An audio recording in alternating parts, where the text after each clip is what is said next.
into Wales and southwest England. Some clear spells developing across the north and the east, and here temperatures dipping away, but further west rising as the rain moves in. So Tuesday, a bit of a west-east split. Areas of rain across western areas, slowly pushing north and eastwards through the day. Some of this could be heavy at times. So another cloudy day to come for many. The winds start picking up behind this weather system, but coming in from the southwest. So that allows temperatures to rise. Best of the dry, brighter weather holding on across northern parts of Scotland. Temperatures starting to rise, 13 or 14 in the south. Very good morning. We've got a lot coming up on the show today. Huge announcement from Reform UK at 10:30. What are they going to promise you? Also, Just Stop Oil, they're going to ruin your summer holiday. They're going to divert lots of planes. They're coming in. We're going to talk to them about why they're going to do that. And hundreds of millions of pounds to protect mosques. Are you OK with that? And the Royal Row. Tired of the usual focus-tested, pre-prepared Westminster runaround? Well, so am I. So you want higher taxes? Is your department to blame for this? Are you rethinking this policy? Every Sunday at 9:30, I'll be sitting down with those in power to get the truth about the issues affecting you. Let's be honest, we've known about the cost pressures of this project for years, not months. That's the Camilla Tominey Show, a politics show with personality. On GB News, the People's Channel, Britain's news channel. I'm Michelle Dewberry, and I'm not here to tell you what to think. I'd much rather hear what you have to say. So, send in your opinions to gbviews@gbnews.com. Keep them clean, and you never know, I might read them out. With my panel here on Jubes & Co, we debate, we get stuck into the issues of the day on a show where all views are welcome, especially yours. GB News, the People's Channel, Britain's news channel. Free Speech Nation, Sunday nights from 7 p.m. Our first question comes from Elliot. Elliot, hello. Is Canada now an authoritarian state? Elliot, I think it's been an authoritarian state for a while. I mean, under Trudeau. This is a new thing now, and this is coming from the Justice Minister, who has Arif Virani, and he has defended this new power for their online harms bill. That sounds familiar. We've got something quite similar. And they're saying they can now impose house arrest on someone who they think might commit a hate crime in the future, right? That's scary stuff, isn't it?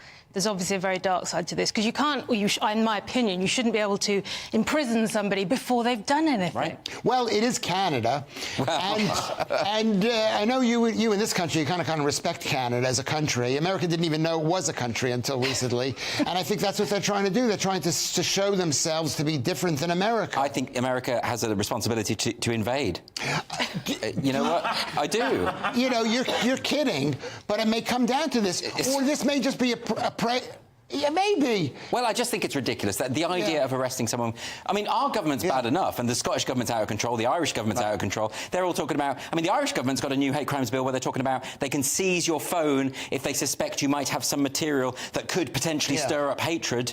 I mean, for God's sake, what does that mean? Your phone's full of that kind of thing. Well, the government knows that. Yeah. But you're right. But it has to do with the bigger picture, which is Canada has sucked itself in on the big team world. Sorry, I'm going to say it. It's big team world. And what they're doing, this is not even a free speech issue. This is just about silencing dissent against the Canadian government. It has nothing to do with openness and talk, whatever. It's like saying, we don't want these people to spread their opinions. Dangerous opinions. That's what speech codes and hate speech laws always do.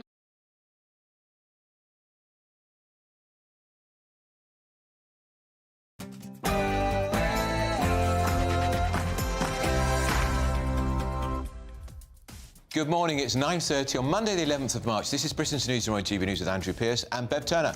So, good morning. The mystery of the royal photo. The first picture of the Princess of Wales since her surgery has been recalled by several photo agencies over allegations that it is digitally altered. What will Kensington Palace do now? We will bring you the very latest.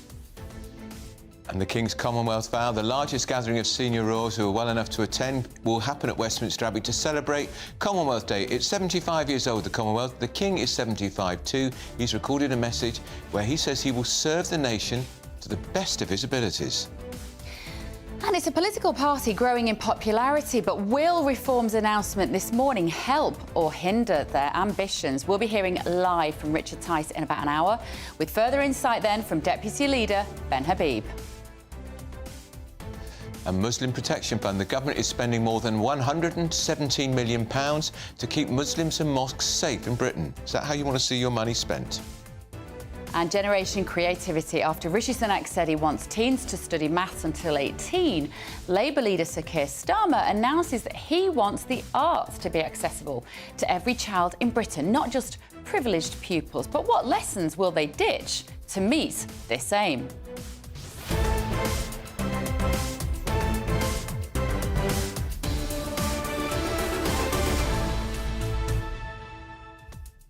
I've got a sneaking suspicion Yeah. what the press conference might be about. So we're going to talk to our political editor, Chris Hope, about that. Look, it's been very quiet. It's been quiet politically post-budget. So Reform are choosing today to make this big announcement. I wonder if it's anything. We'll see what Chris Hope thinks. But I wonder if today's the announcement today, because this royal story, in my view, is going to get a lot bigger. Yeah, I think Some people will be thinking, why does anybody care if they've manipulated a photograph? Well, how extensive was the manipulation? It was supposed to be to show that the Princess of Wales is fit, healthy and happy. If we've seen some evidence of the manipulation. What else did they manipulate? And why does it matter? Well, trust. We have to, as the British public, trust the royal family. Do we not? Let us know your thoughts. gbviews@gbnews.com. First, though, the very latest news with Sam Francis.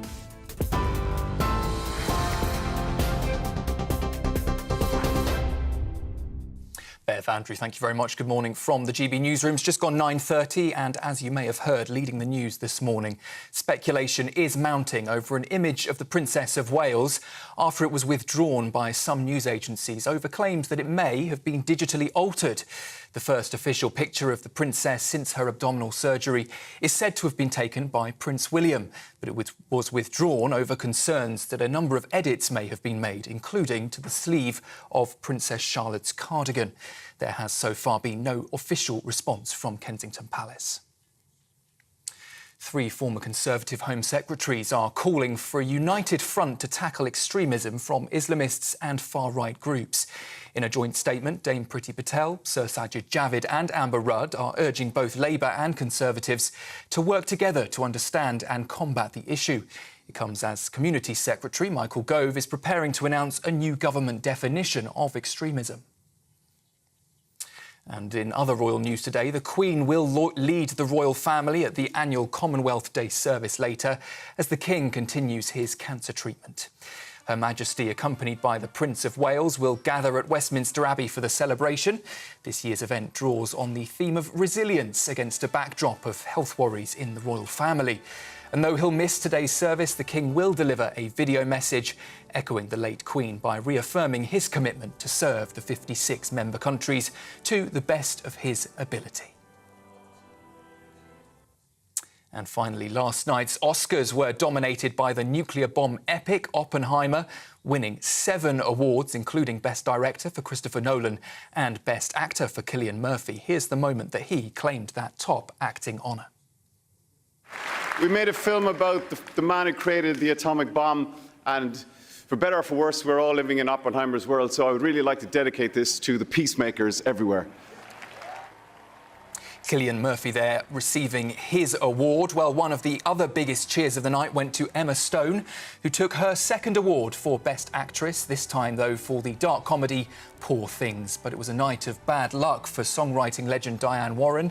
The writer of 33 top 10 singles has notched up 15 nominations over the years, but sadly 0 wins. Last night's award for Best Original Song instead went to Billie Eilish and Phineas O'Connell for the track What Was I Made For, which was featured in Barbie. Those are the headlines for now. More in the next half hour. In the meantime, you can sign up to GB News Alerts. Just scan the QR code there on your screen or go to gbnews.com/alerts.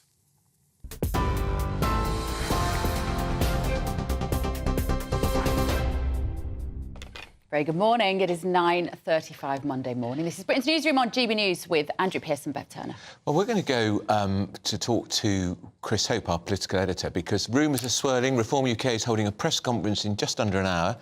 They're billing it with a major announcement. We've got a suspicion we know what it might be. Chris Hope is the man in the know. Chris is there. Chris, give us a clue. What are they going to tell us? And where are you, by the way? Morning, Andrew. Morning, Bev. I'm in a location in central London, a stone's throw here from the House of Parliament. And that's because this announcement, we think, no confirmation from Reform UK, but we understand we are going to see a major Tory MP defecting to join Reform UK this morning.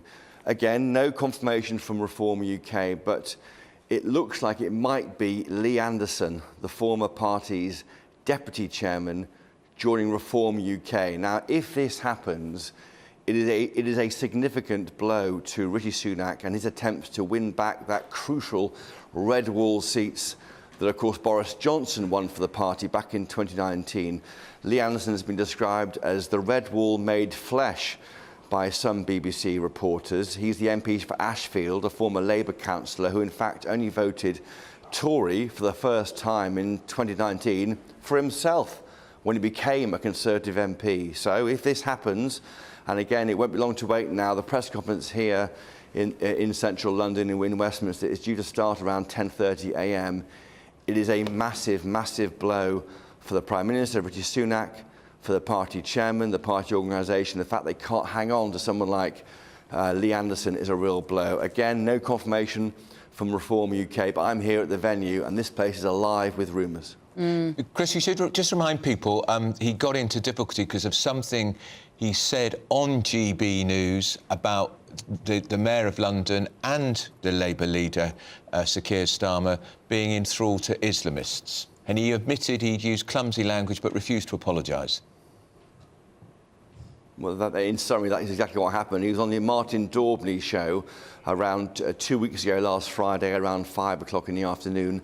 And Martin Daubney was asking why on earth can't the police enforce the law and stop protesters beaming offensive language about Israel that really offends the Jewish people here in this country onto the tower that houses Big Ben. Why isn't that happening?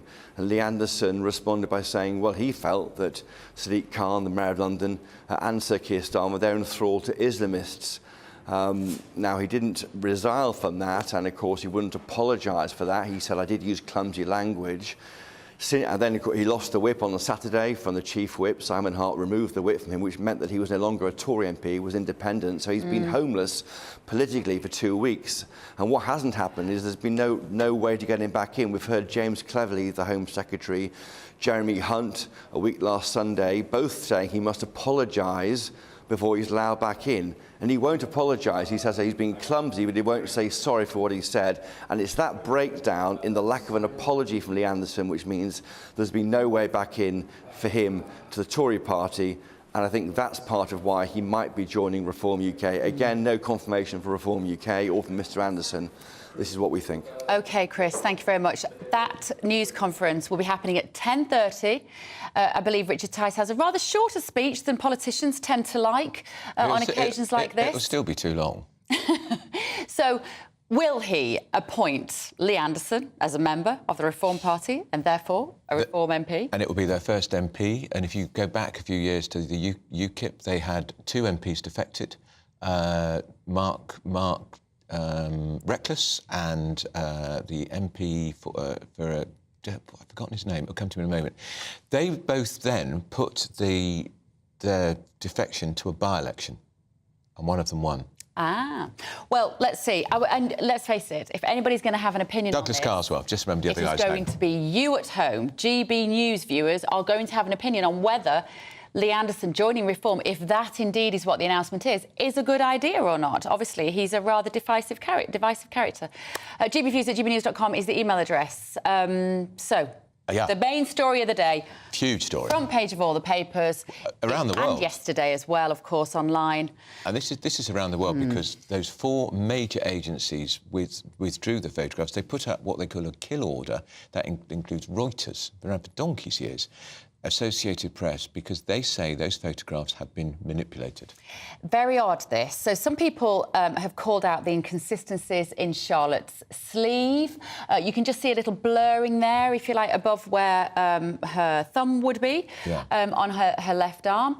And also the Louis's fingers. Yes, you could say, well, he's just a little boy bending his fingers. That's one of the... I mean, some people have really gone to town on this photo. There's an image that has about 20 items. She appears to have, but Charlotte appears to have a heel on one shoe and no heel on the other shoe. Whoops.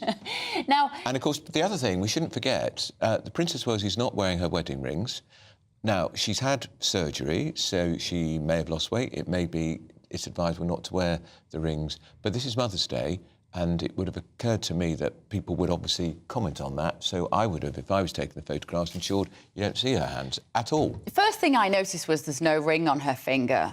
And I thought, well, that plays into this accusation that there is troubles in the marriage, and that is why she's gone out of the public eye.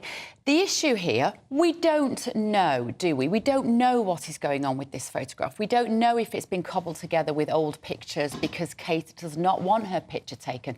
It might be that the two of them have just taken a stand and said, no, we want our privacy, and there's a dispute within the palace as to whether they should issue a picture or not. They do always put out a photograph on Mother's Day of Kate with the kids. Yeah. So they're keeping up with that tradition. Well, let's talk to former BBC Royal correspondent Michael Cole. Michael, some people already are texting in and emailing in and tweeting and saying this is a storm in a royal egg cup, let alone a teacup. But actually, it clearly has been manipulated, and the whole point of this photograph was to show the world that the Princess of Wales is happy and healthy and in full bloom. And yet, if they've manipulated the photograph, people will think, why did they do that? Is she not as healthy as they would have us believe? Andrew, good morning, Andrew, and also Beverly. This is an absolute fiasco. It is an object lesson in how to turn success into immediate failure. And it is very serious because if you compromise truth, credibility goes with it. You've just pointed out, Beverly has just pointed out the apparent evidence that the image taken, it must be said, by Prince of Wales, Prince William, has been altered before it was released. Now, that may seem a trivial matter, but it is not a trivial matter. And because I knew I was coming to talk to you, I spoke to the top person in the United Kingdom at Associated Press. And she said, and I'm going to quote from her, she said, for us, it does not matter what the manipulation is, only that it happened. And that's quite right, because it was foolish in the extreme for somebody to put out a doctored image, because at AP and UPI and Reuters and Agence France Presse, AP and Reuters are the two most prestigious agencies in the world, and I can say that. I used to work for their biggest rival, UPI. They've got people who look at images from war zones, from Gaza, from the Ukraine. They have to spot fakes because there are people out there, the warring factions, peddling propaganda. And to think that they thought at AP that they could get a dodgy image past these experts was insane, totally insane. And I'm afraid it does undercut the credibility of the royal family. I've just read a piece for Andrew's paper, Mail Online, about this, and the importance cannot be exaggerated. It's extremely important that very soon, in fact, immediately, KP needs to become candid about this. They have to explain what happened. They have to explain who did it, because it has to give Prince William some cover. Who actually manipulated this photograph? This is a disaster via Photoshop. And it's such a big mistake by a press office to do that. This is the age of fake news and artificial intelligence. There you are, we see Prince Louis there crossing his fingers. Perhaps he was crossing his fingers that nobody would find out about this fake. That is what it is. What we need is an explanation, and we need it very fast. Michael, I'd love to know your thoughts on the fact that if this was issued, clearly it was issued with the intention of being perceived as an absolutely genuine, authentic photograph. Why would Kensington Palace release a picture in which the Princess of Wales is not wearing her wedding ring. Well, Bev, there is no Act of Parliament, subject to Andrew correcting me, that says a woman has to wear her wedding ring or her engagement ring every day. I don't know what the reasons are, and it's an extremely good question, but that is why we need some candour from KP. On your programme in the past, I've said, in the absence of any news about the health of the Princess of Wales, guidance should have been given to accredited journalists by KP so that the news vacuum didn't fill up with rubbish, which of course it does. Which of course it does. So we need some explanations. I must just tell you, this is a major own goal. You can't get away from it, because if a photograph is faked, what else can't we believe? Well, that's the point. Can we not believe about her health condition? Is the next thing, do we have to look at the crown jewels and say, are they really the crown jewels, or are they paste and pinch men?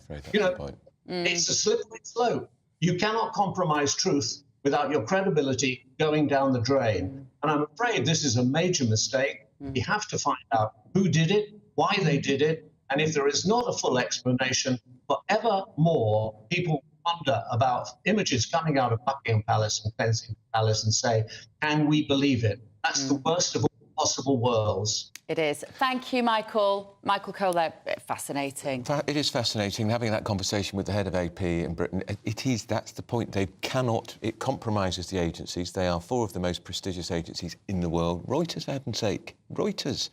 And they could see from a mile off. Well, it's either... The Press Association, the national agency, have not withdrawn it yet. Kensington and that Palace will happen today. Have either been very naive indeed, extremely naive to think that all of those armchair detectives for a start, because this all kicked off straight away on social media yesterday. And I was personally quite surprised to see that the mainstream press also picked up on these anomalies in these photos. I was very pleased that they had, because I thought, you know, rewind a few years, maybe the papers would have just run the picture and not questioned the authenticity of them. Don't forget, at the Christmas card, the little lad, finger was missing. Remember? Yeah. And we thought, oh well, it's the Christmas card. It was different. This is a very, very subliminal statement from the palace saying she's fine. Look at her, she's fine. Just a few days after the paparazzi photograph, where I thought she looked very puffy. It smacks of desperation in a way. They desperately want to appease her. They want to assuage our worry, and yet it's. And the pressure will now be on to say, can we see the unexpurgated version, the one which wasn't doctored at all? Will we ever see it? We need to. And as I say, why, if she's not wearing her wedding rings, why did we see her hands?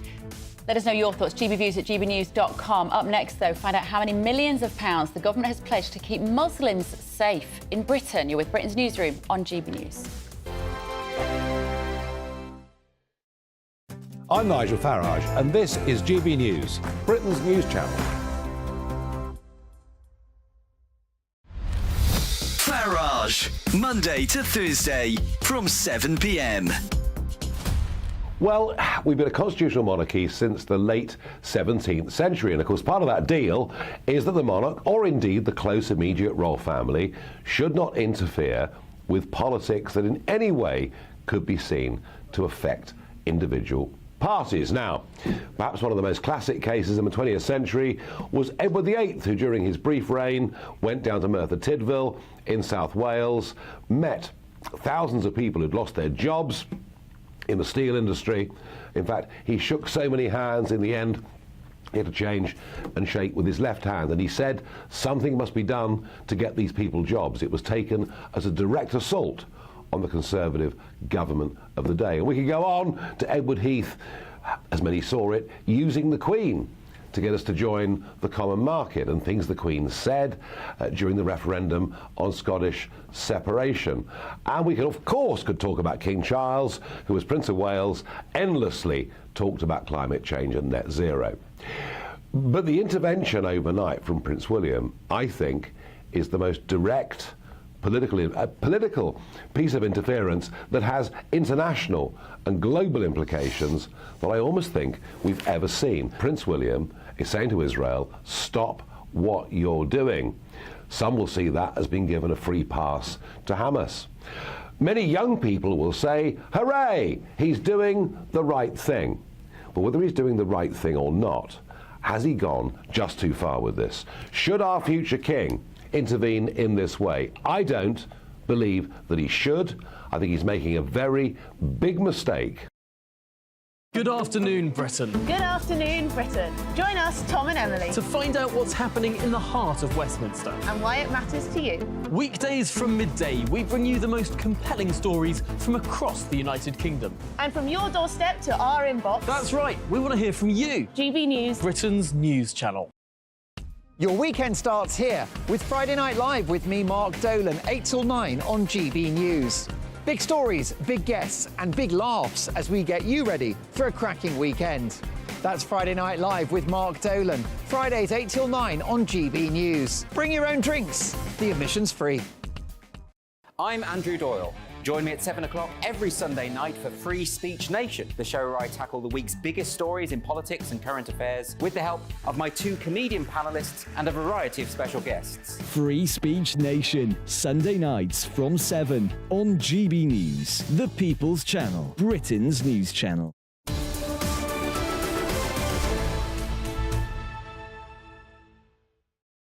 Well, the government's announcing more than £170 million of taxpayer money to increase protection at our mosques, Muslim schools and community centres. This is against potential hate crimes. It follows a similar package of £70 million to support Jewish groups. Well, we're going to get the thoughts of the co-chairman of the Muslim Jewish Forum of Greater Manchester, Mohammed Amin. Mohammed, good morning, if we can use your first name. How much potential hate crime or how many disturbances have there been at mosques, presumably since the Gaza dispute, since the war in Gaza? Good morning. I don't have first-hand knowledge of hate crimes, but Tell Mama, the monitoring organisation that is funded by the government, has reported a very significant increase in anti-Muslim hate crime since the 7th of October, in the same way that we've seen a significant increase in anti-Semitism since that date as well.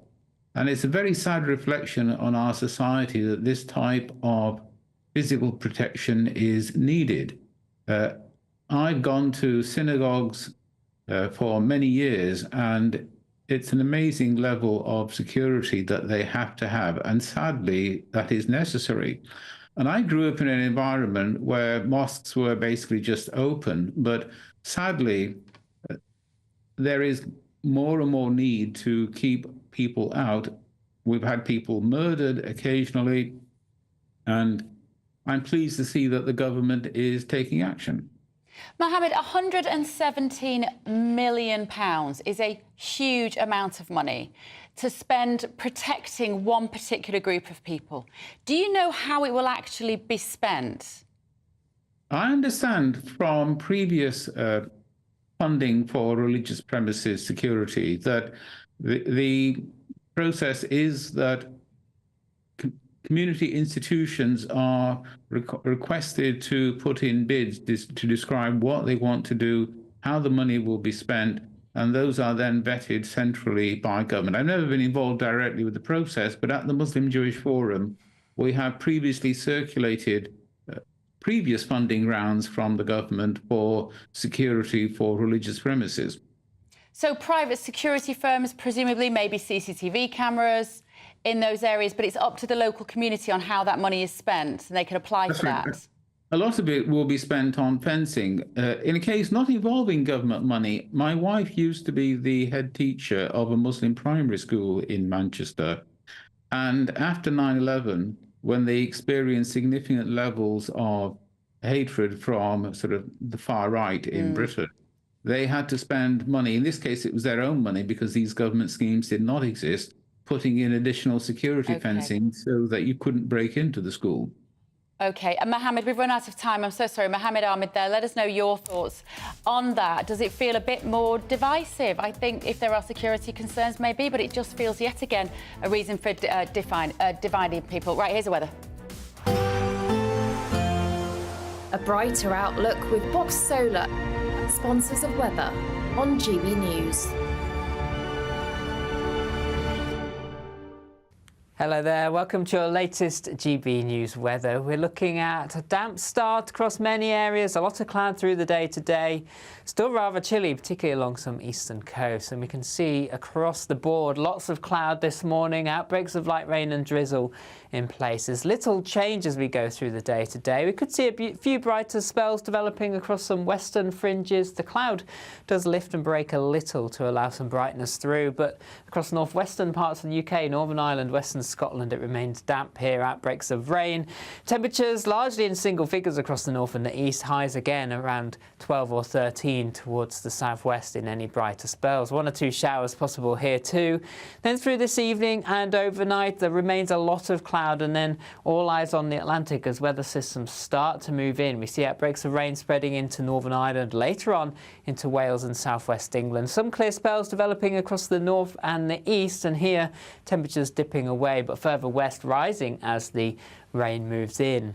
So Tuesday, a bit of a west-east split. Areas of rain across western areas, slowly pushing north and eastwards through the day. Some of this could be heavy at times. So another cloudy day to come for many. The winds start picking up behind this weather system, but coming in from the southwest. So that allows temperatures to rise. Best of the dry, brighter weather holding on across northern parts of Scotland. Temperatures starting to rise, 13 or 14 in the south.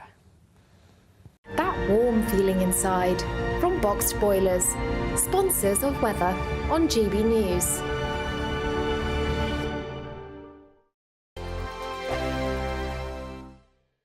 Want to be a winner? You've won £18,000. Oh, flipping heck. I don't know what to say. Enter our massive spring giveaway with 3 big seasonal prizes to be won. There's £12,345 in tax-free cash to give your finances a spring boost. We'll also send you on a shopping spree with £500 worth of vouchers to spend in a store of your choice. You'll also get a garden gadget package. For another chance to win the vouchers, the treats and £12,345 in tax-free cash, text GBWIN to 84902. Text costs £2 plus 1 standard network rate message. Or post your name and number to GB03 PO Box 8690 Derby DE1 9TT. UK only. Entrance must be 18 or over. Lines close at 5 p.m. on Friday the 29th of March. Full terms and privacy notice at gbnews.com/win. Please check the closing time if watching or listening on demand. Good luck. Headliners. Tomorrow's papers tonight. Every night from 11 p.m. Is a debate on gender really a far-right issue? Far right. I'm so bored of that phrase, you know what I mean? Like anyone who talks about, anyone who acknowledges that there are 2 sexes is suddenly far right, because that's what Hitler and Mussolini were all about.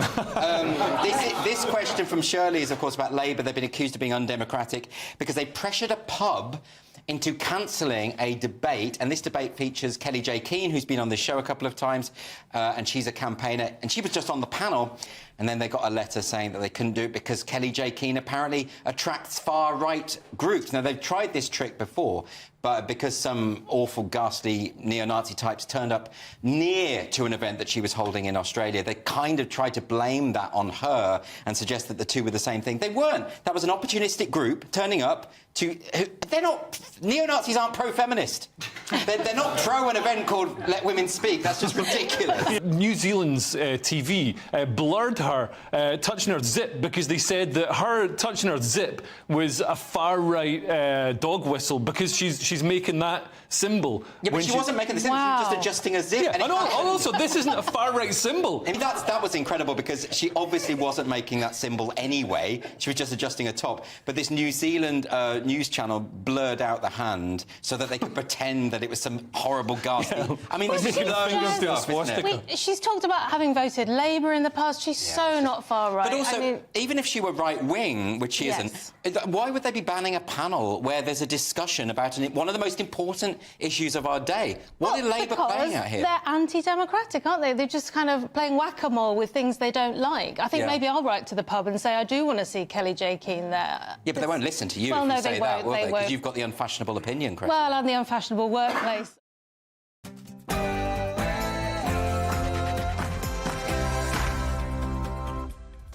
10 a.m. on Monday, the 11th of March. This is Britain's Newsroom on GB News with me, Bev Turner, and Andrew Pearce.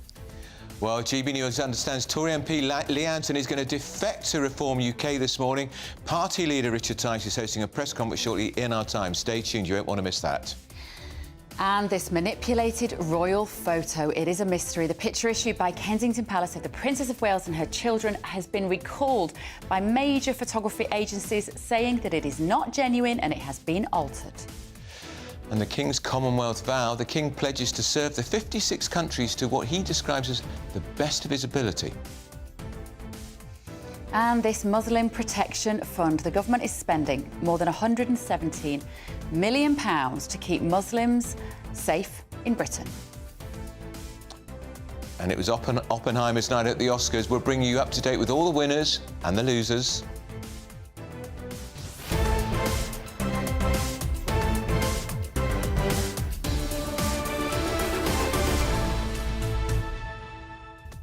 If this press conference, it's only half an hour with Richard Tice, it's only going to last for about 10 minutes, so don't go anywhere.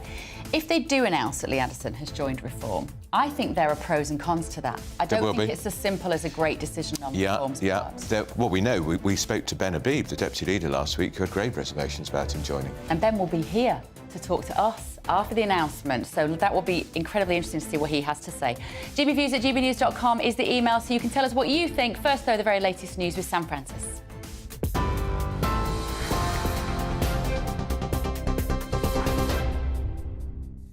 Bev, Andrew, thank you very much. Good morning from the GB Newsroom. It's just gone 10 o'clock. And as you've been hearing, the top story of the day is that speculation is now mounting over an image of the Princess of Wales after it was withdrawn by some news agencies over claims it may have been digitally altered. The first official picture of the princess since her abdominal surgery in January is said to have been taken by Prince William. But it was withdrawn over concerns that a number of edits may have been made, including to the left sleeve of Princess Charlotte's cardigan. There's been no official response so far from Kensington Palace. 3 former Conservative Home Secretaries are calling for a united front to tackle extremism from Islamists and far-right groups. In a joint statement, Dame Priti Patel, Sir Sajid Javid and Amber Rudd are urging both Labour and the Conservatives to work together to understand and combat the issue. It comes as Community Secretary Michael Gove prepares to make an announcement today of a new government definition of extremism. Meanwhile, more than 50 victims of Islamist terror attacks have also signed a separate letter condemning anti-Muslim hate. They say it's important to separate extremists from the majority of British Muslims. Meanwhile, the government has pledged over £117 million to safeguard mosques, Muslim schools and community centres in Britain over the next 4 years. The funding unveiled today follows the Prime Minister's promise to also allocate more than £70 million to protect Jewish community sites. In other news, the mother of murdered teenager Brianna Ghey has met with the family of one of her daughter's killers. Scarlett Jenkinson and her accomplice Eddie Ratcliffe were 15 when they murdered 16-year-old Brianna. They were sentenced to life in prison. Well, Esther Ghey has said that the meeting gave her hope that they may work together on what she's called Peace of Mind, which is a community interest company she's launched as Brianna's legacy. Ms Ghey says it's a moment of collective grief. The crime that's been committed has impacted so many other people, and obviously what they've gone through is terrible as well, and they've lost a child, and they haven't only lost a child but they've also got to live with what's happened now for the rest of their life. And back to some other royal news. The Queen will lead the royal family today at this year's Commonwealth service later as the King continues his cancer treatment. Her Majesty, accompanied by the Prince of Wales and various other members of the royal family, are due to gather at Westminster Abbey for the annual celebration. This year's event draws on the theme of resilience against a backdrop of various health worries within the royal family. And though he'll miss today's service, His Majesty will deliver a video message reaffirming his commitment to serve the 56 member countries, he says, to the best of his ability. Police say that 350 people have now contacted them about an ongoing investigation into a chain of funeral homes. after concerns were raised about how the dead were being treated there.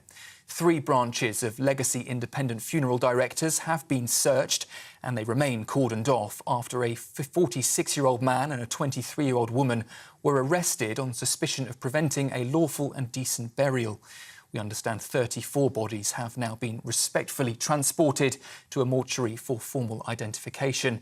Detectives are asking the public to refrain from any speculation and to respect the potentially heartbroken families that are involved.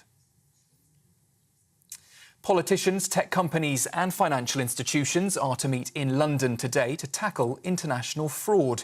The event, hosted by the British government, is the first of its kind. Security Minister Tom Tugendhat told us earlier that the government is working to protect the British people. Already we're leading on bringing fraud down, so it's down 13% year on year, and we've already led globally with the online fraud charter, which is a huge moment where we've got tech companies, the largest tech companies and other companies, telecoms companies, to work together to protect the British people. And today, that's all about bringing that to partners. And finally, to the US, where last night's Oscars were dominated by the nuclear bomb epic Oppenheimer, winning 7 awards in total, including Best Director for Christopher Nolan and Best Actor for Cillian Murphy. Here's the moment that he claimed that top acting honour. We made a film about the man who created the atomic bomb, and for better or for worse, we're all living in Oppenheimer's world, so I would really like to dedicate this to the peacemakers everywhere. Well, one of the biggest cheers of the night also went to Emma Stone, who took home her 2nd award for Best Actress, this time for the black comedy Poor Things. But it was a night of bad luck for songwriting legend Diane Warren. The writer of 33 top 10 singles has now notched up 15 nominations, but 0 wins. Last night's award for Best Original Song instead went to Billie Eilish and Finneas O'Connell for the track What Was I Made For, which you may have heard featured in Barbie. Those are the headlines. Lots more still to come with Andrew and Bev over the course of this morning. In the meantime, you can sign up to GB News Alerts. Just scan the code there on your screen. Or if you're listening on radio, go to gbnews.com/alerts.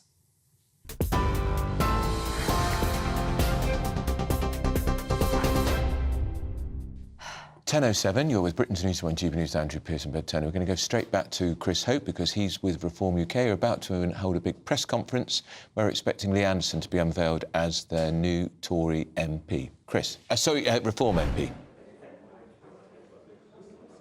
Andrew, hi, Bev. Yeah, that's right. We are expecting, although no confirmation from Reform UK or from Lee Anderson, that the former deputy chairman of the Tory party, Lee Anderson, it will be unveiled today as in a big role at Reform UK. He'll become Reform UK's first MP. It's a major moment here for the Reform Party, of course, a blow for Rishi Sunak.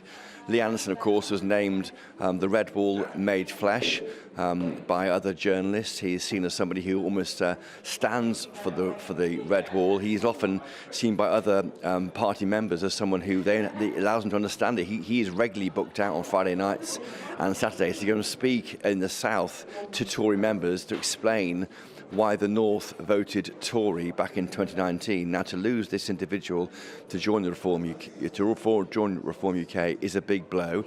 He's been on something of a political journey. Lee Anderson, of course, he was a Labour councillor. He voted Tory for the first time in 2019 for himself when he stood to be a Tory MP for Ashfield. And now he's almost completing that journey, going across the waterfront to the right of the Tory party to Reform UK. OK, thank you, Chris. There we go. Big news. If you're just joining us, Lee Anderson, disgraced Tory MP, former Labour MP before he was a Tory. Labour researcher. Thank you. Yeah. He wasn't an MP for Labour. Thank you, Andrew. Now he's joining the Reform Party. That is massive news. And you at home will have an opinion on that. Let us know, gbviews@gbnews.com. Now, opinion we want most of all at the moment, though, we've got the great PR guru of them all, Piers Possinger, with us. Used to work for the Royal Family, Margaret Thatcher, John Major. Let's take you into Kensington Palace right now, Piers. Yeah. What public relations, what advice do you give them to dig themselves out of this spectacularly large own goal, this big hole they've dug? This picture has been, according to Associated Press, manipulated Yes. And it's been withdrawn by 4 major international agencies. Yeah, it's a disaster, really. And Michael Cole, who was on earlier on your programme, summarised it extremely well, I thought. But it's interesting because the real explosive element to this was the word that AP agency used when they said the picture had been manipulated. Now, I've never seen that word used before in terms of a photograph. Manipulation is something usually done emotionally. But what they really mean is it was edited. And clumsily. And if that is all it was, and it doesn't actually matter whether the photograph was taken this week or last year. It was meant to be a Mother's Day message card, rather like a Christmas card, along with a message from Kate thanking everyone for their support. And if she is extremely ill as a result of her operation, then I think she has the sympathy of the country behind her. But I do feel that Kensington Palace could have killed this straight away by coming out and saying it was an edited photograph. Unfortunately, we do all this now digitally. We didn't get it quite right, and we're sorry about that. And they should have done that last night when they should have done it immediately. Orders were released. Absolutely, because all this has done is fueled the half-crazed conspiracy theorists who take all their information from bizarre social media sites. Yeah, but it's also on the front page of all the mainstream press. It isn't just the conspiracy theorists. All the papers are saying there are questions to be answered here. I mean, the fact that they've got leaves on the trees in the background, it's taken in the summer, Piers. Well, it may be, but again, I mean, I honestly would say, in all fairness, does that really matter when it was taken? Because... Well, they said it was taken in the last week by the Prince of Wales. Well, I didn't know they said they had said that. Yeah. Well, in that case, then they need to explain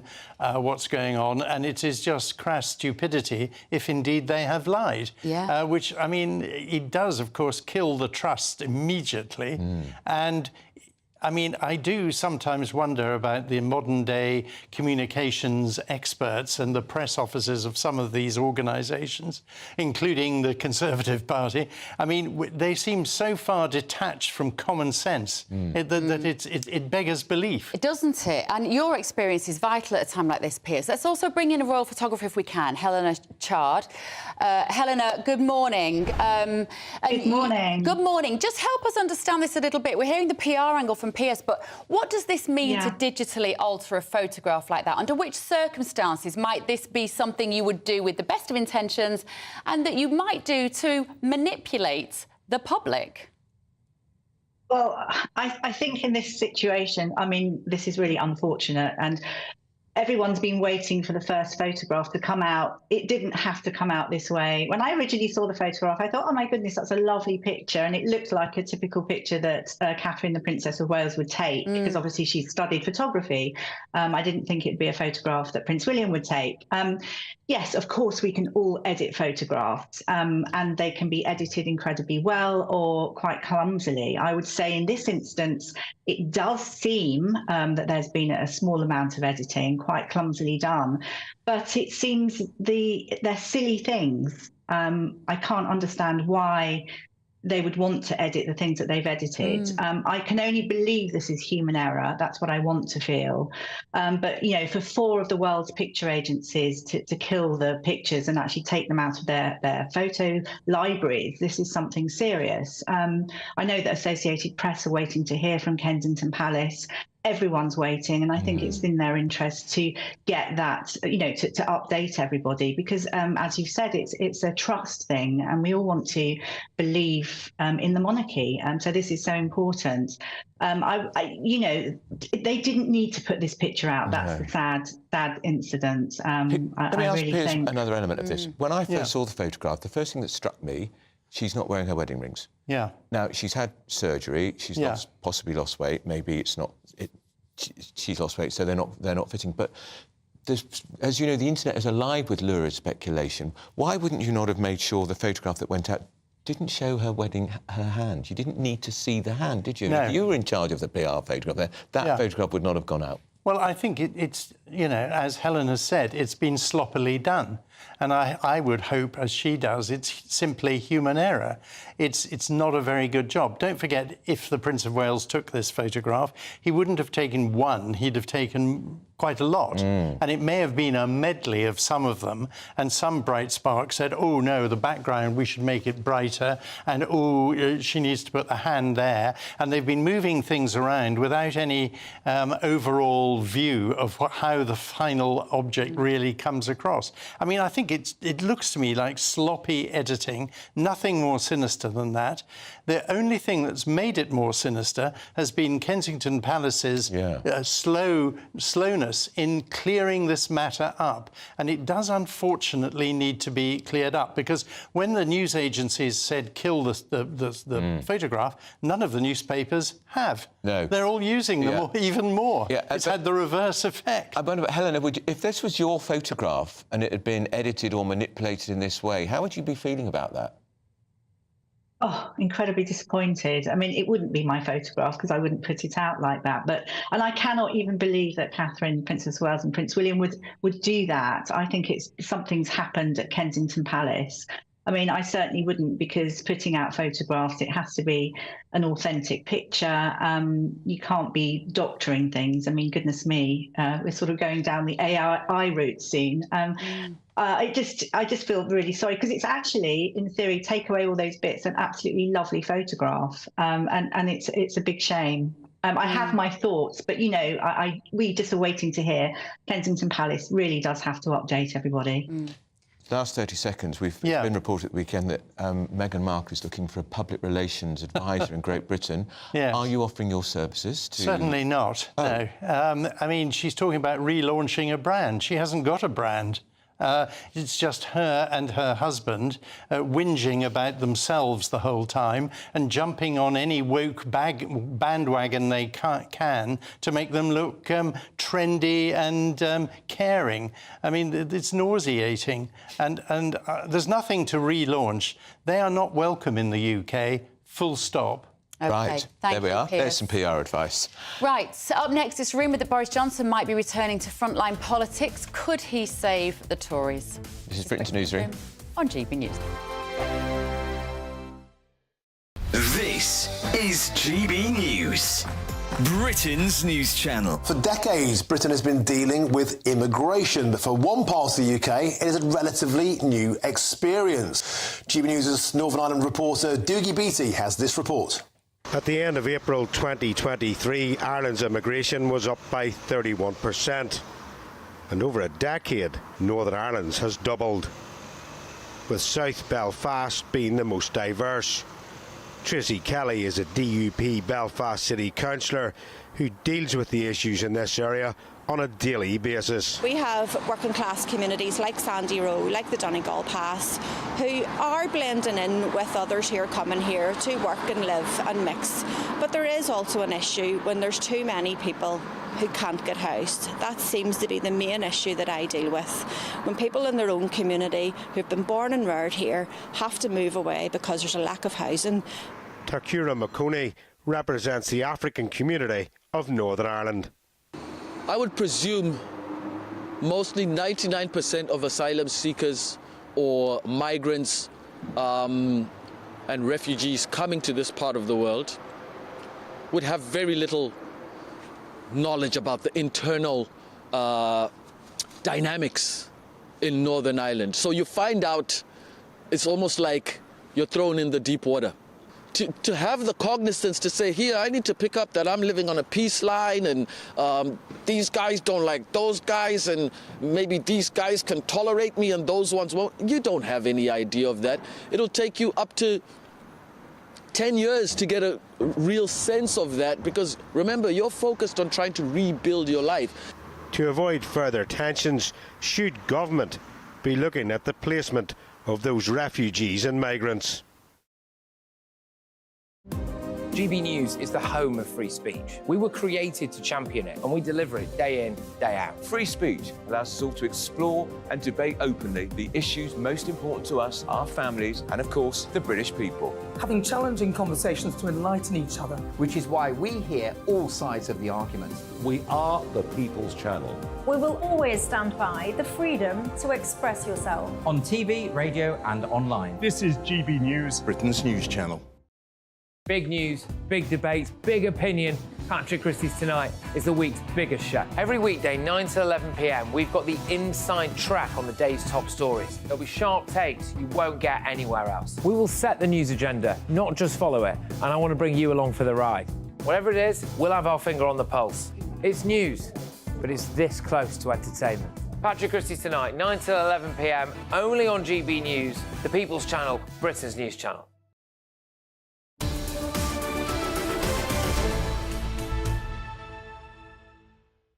Yes.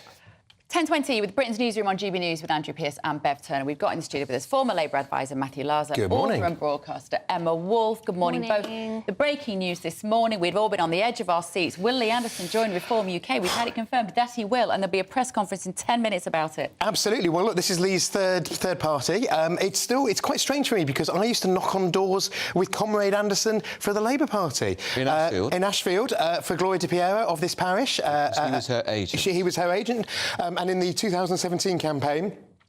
Basically, Lee and I were shoulder to shoulder getting Gloria re-elected, along with all the local party members. You were campaigning for Jeremy Corbyn to be Prime Minister. Well, Gloria and I were knocking on doors and saying, can I do an impression of Gloria? I think I'm allowed to. She's been my best friend for 20 years. She goes, oh, love. And people going, my husband was a miner, my granddad was a miner, my dad was everybody in my family was a miner. We don't want Jeremy Corbyn. And we were saying, Gloria was saying, oh, don't worry, love, he ain't going to be Prime Minister, but you want to send me back to Westminster. Now, sadly, well, not sadly, because I wanted to see Labour MPs elected, but ultimately Jeremy didn't go. So, yeah, but Lee was campaigning to make Jeremy Corbyn Prime Minister, in theory. More to get Gloria elected. But Bev and I were speculating earlier that these things aren't just... It's going to be huge publicity. They'll milk it for all it's worth, Reform UK, but it's a double-edged sword because he's Marmite. He is Marmite. I did his show I was filming with him on Thursday, and I was on his show on Friday. I have a lot of time for Lee Anderson, and when I tweet a picture of Lee Anderson, I have had hundreds of abusive messages about Lee, but actually, I think out in the country, he's incredibly popular because there is a sense with Lee Anderson that he is a real person. He has done proper jobs. He does speak his mind, but he cares about real people, and, as you say, he's worked as a coal miner. I know his politics have been an interesting journey, but, I mean, so have lots of ours. Been on an interesting journey. I think they'll be happy from left drifting centre to right. I think it's interesting about Reform because, he is a big personality. It's a big media story, and there are some big egos there already. So, I think it's going to be a popular move. But I think he's not really a Tory in the sense that, he's a kind of populist sort of, he's economically, he's, not going to be as right-wing as the Tories. He couldn't bear Labour under Corbyn. Yeah, he couldn't bear Labour under Corbyn. He was a bit of a naughty boy. He wound the Corbynistas up locally in Ashfield, where he was a councillor, and said some, things just to wind them up, which he didn't mean, which gave them an excuse to push him out. But I think that Reform, with his big issues of immigration and Brexit, will be at the heart of it. Does this guarantee Labour win back the Ashfield seat because he was massively? Well, Ashfield is probably going to be the most interesting because they also have a local independent who's an ex-Lib Dem who nearly won the seat as a Lib Dem.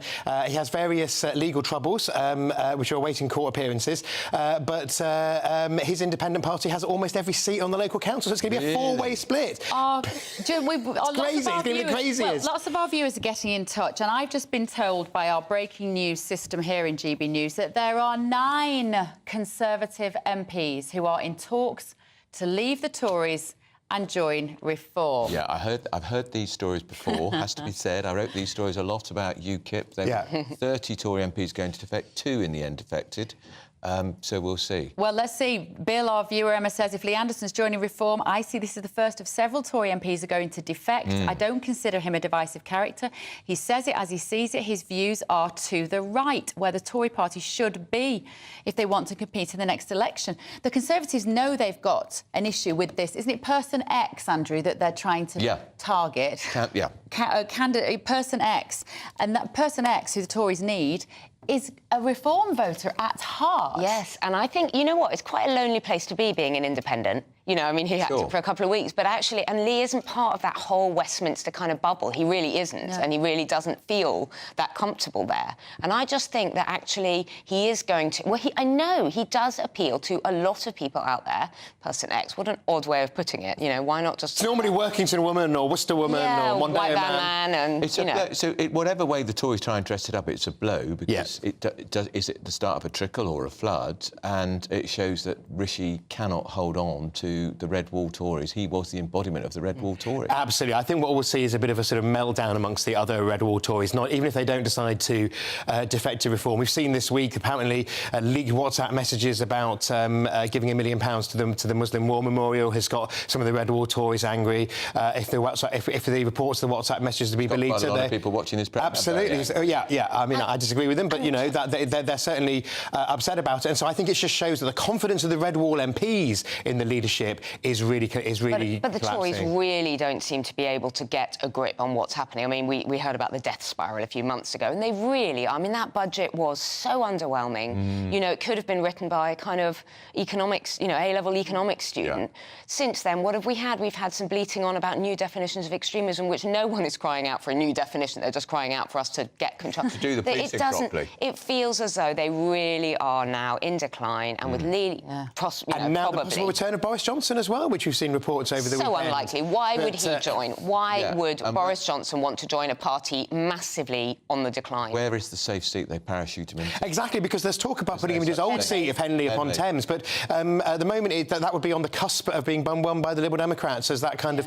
Oxfordshire, that kind of very posh elements of the home counties look like they'd go for the Lib Dems. Boris is not joining, you know, he's not a loser. He doesn't want to be joining a party he's making that's going to millions. lose. He's writing his books, he's writing his memoirs, he's writing his biography of Shakespeare, which he was supposed to live in 2016. Yeah, which I think he was doing during some of those key Cobra meetings. Very young children. Very young children. He's holidaying in... Where was he holidaying when he went to see Maduro? Venezuela. Yeah, he was I didn't even know about that little cheeky private holiday. Controversial visit with the president.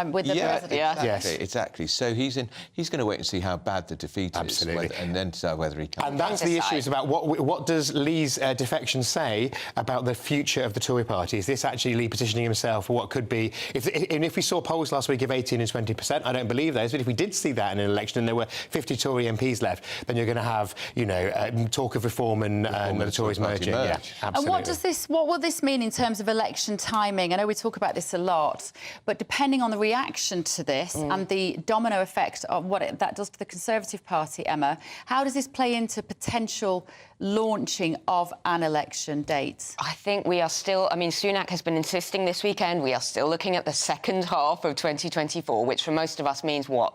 October, November. Does he want to clash with the US elections? Does that not matter? So I think we're looking at sort of, you know, late, mid-autumn. One of the fears, though, wasn't it, that reform might... I think May has gone off the agenda now. And also the small boats crossing channel. I'm pretty sure now there's going to be another fiscal event. I think that'll be September, October, and there will be a cut in the basic rate of income tax, which there should have been in the budget. Well, something desperate last minute their policy of getting rid of national insurance entirely, which is the thing. About that. That I think will be quietly forgotten, and there'll be a headline. They should have cut income tax last week because that benefits everybody, pensioners included. Pensioners do not get a penny. No, and although, you know, there's an argument that, you know, that pensioners get a lot of other support, just an argument to make. But if you paid into the system, indeed, but but they are on average the wealthiest in this country. If your average voter is over 65. Why would you give a tax cut that doesn't go to most of those voters? So, I mean, politically, it's just madness. Labour's still gearing up for a May election. Frankly, still a little bit nervous about a May election, but I don't think they're going to get it. I know what this strategy is, Matthew Larser. You're trying to say the Tories are fritt. Yeah. That's a quote, Mrs. They won't go. If only. No, look, if you're a political party, of course there's an element of that, but I can tell you that the Labour Party are seriously gearing up for a May election. But even because they don't want to be caught off. Even simple things like the fact that they're having their access talks, that they're starting their access talks with all the heads of department, which is a totally normal thing. It does look as though they are the party and, you know, ready to move into number 10. Whilst we're talking about reform and whilst we're talking about the Conservatives, we don't give enough time to talking about the situation with the Labour Party, I think, at the moment. They're just keeping their heads down. I don't know whether you saw, but George Galloway did a big, long sit-down with GBNews' Neil Oliver. And that show, if you didn't watch it, it's very interesting. You can watch it online still. Neil's got a 2-hour special online now. And in that, George Galloway fighting walking talk, Matthew. Absolutely, Bev. Absolutely determined to take some seats off Well, Labour. he may be votes off determined, Labour. but it's all about real votes in real ballot boxes. And they did elect George Galloway in Rochdale, those real votes. But last week there was a mayoral election in Lewisham for directly elected mayor. Lewisham is a London borough with about 200,000 people in it. And there was a sizable Muslim population, a very vocal left-wing element. It's quite a sort of lot of, you know, liberals with a small L. And George Galloway's party, the Workers' Party, got 2,000 votes and Labour got 23,000. So the truth of the matter is, if you could clone George Galloway to every one of these, every one of those seats, then they might be in with making some sort of impact. But I think that George, as always, is talking through his hat, and you know we need to. I'd be wary of underestimating Galloway. I think some of the independents in London, we know that there's going to be an independent in Tower Hamlets standing against Rashina Ali. Begum's lawyer. Yeah, Shamar Begum's lawyer. And so I think I'd be worried about some of those independents. I don't think that, you know, I think there are issues with Muslim community anger with Labour, but I don't think it's all going to end up. And I think it's going to be balanced out by the fact that so many Tories are just not going to turn up because they can't bring themselves to vote for Labour. They're simply going to stay at home. So I think Labour will still be OK, even if it's by default. Or spoil their ballot paper. We are waiting for this press conference. Any minute now, Richard Tice will be taken to the stage in central London to announce Lee Anderson as a member of the Reform Party and a Reform MP. And then we are going to be talking to Ben Habib, the Deputy Leader of Reform, about what that means and whether Lee is all good for Reform or whether he's going to attract some criticism. It's a strange week as well, Matthew, to launch this from Reform because, of course, this royal story is going to be the front page of the papers again tomorrow. Absolutely, and it will dominate today. Yeah, I mean, so yeah, I think probably they just thought they had to get it out. They had to get it out of the way. These things, it's quite hard to pull these things because then people say, "I'd have pulled it." Yeah. I mean, I think I might have been inclined to, but I mean, the other thing is it depends how far it had leaked and who you thought was going to write it, because it could then be done as a, he's pulling from Reform, not just putting the press conference. So it's a tough decision to make from a comms point of view. But I mean, the royal photo story is just going to go on and on, I think, as we wait to find out whether the Associated Press is going to reinstate it or not. Well, and the Press Association, do they decide whether to rescind the photograph as well? Yeah, because at the moment it's just the American agencies who dominate the picture agency world who pulled it. Yeah, and in your view, because you've done media advice, absolutely, they have to make a statement, don't they? Yeah, I mean, look, because I mean, this couldn't be worse. I mean, it's literally textbook of what not to do, isn't it? At a time when the internet was awash with conspiracy theories, all of which I'm sure aren't true. Why add fuel to that fire by putting out a photo which the innocent explanation for is it's some crass photoshopping, but of course people are thinking that it's more than that. It's AI. I always take issue with this phrase conspiracy theorist because it's a label that I get told a lot of the time, not so much anymore, but. My point is, it's interesting when you say all these conspiracy theories. What do you... I don't want to actually go into detail because I don't think that's fair when it's a woman who's recovering ostensibly from an operation. But it doesn't have to be a conspiracy theory. Oh, we've got a statement from Kensington Palace. We've got a statement from Kensington Palace. Here it is. Like many amateur photographers, this is from the Princess of Wales herself. This is her statement. Like many amateur photographers, I do occasionally experiment with editing. I want to express my apologies for any confusion the family photograph we shared yesterday caused. I hope everyone celebrating had a very happy Mother's Day. Little cryptic. We're going to be reflecting on that in a moment. First of all, though, Reform UK press conference. Richard Tice is on the stage. Here he is. We have a plan, and the plan is working. The Prime Minister repeats it endlessly. Clearly, no one's told them that the economy, our country, is in recession. Clearly, no one's told them that that recession per person is the longest since records began almost 70 years ago. People are getting poorer. That recession, almost 2 years per person. If that's their plan, well, it's not the plan of the British people to get poorer. Let's be honest, it's not surprising they're sinking in the polls if they think a recession is a good idea. And something significant has changed in recent months. I've noticed people's concerns and anxiety has turned to anger and fury. Because nothing works. Britain is broken. And we all know who broke it. There are so many areas where it's broken, but let me just give you a few examples. I mean, there is absolute fury across the country that the Tories have imposed on us without any democratic consent whatsoever, in complete breach of what they promised in the 2019 manifesto and previous manifestos. They've imposed on us mass immigration that we can see from the data is making us poorer. No question whatsoever. People also, separately, are appalled at what's going on in our streets, in our towns and our cities, week in, week out, with these anti-Semitic, hate-filled, pro-Hamas marches that is leading to genuine fear. The Jewish community in London afraid to go out at the weekend, many of them thinking about leaving London to go back to Israel. What a shocking indictment of the performance of the boss of the Met Police, of the person in charge of security in London, the Mayor of London, Sadiq Khan, of the Home Secretary and of the Prime Minister, that the Jewish community are terrified.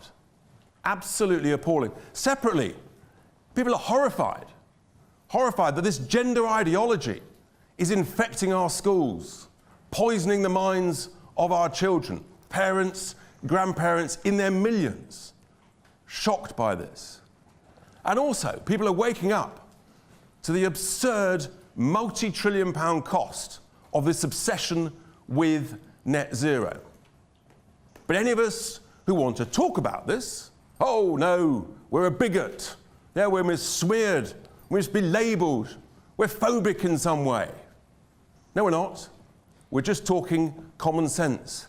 The genuine concerns of tens of millions of people up and down the country. And it's only Reform UK that is prepared to have that conversation. I've said it before, but I have to say, I think the Westminster establishment has never been more out of touch with the concerns of tens of millions of hard-working British people up and down the country. That's why we're going up in the polls.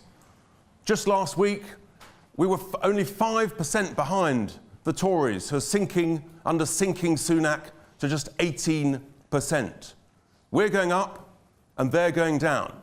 Now, many people think this is a short-term pressure group for one election. Forget it.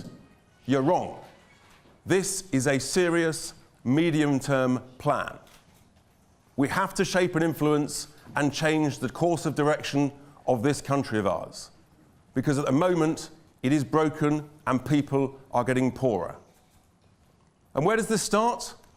Well, I'll tell you where we're polling even higher, and that, of course, is in the Red Wall. Millions and millions of people, as they hear about us, they say, thank heavens for reform. So let's be clear about our ambition.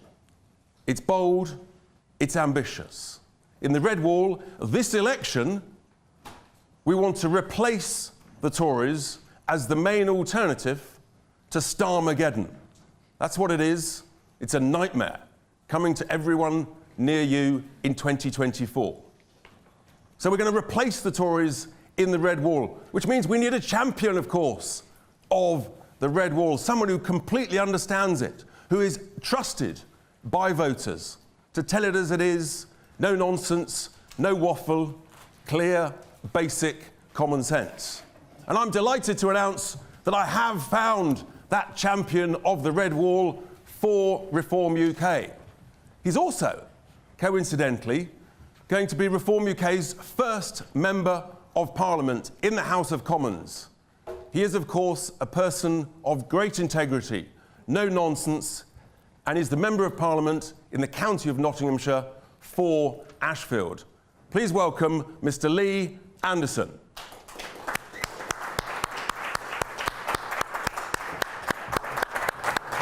Thanks, Richard. Thank you very much indeed. Brilliant. Let's go have a quick photo of him.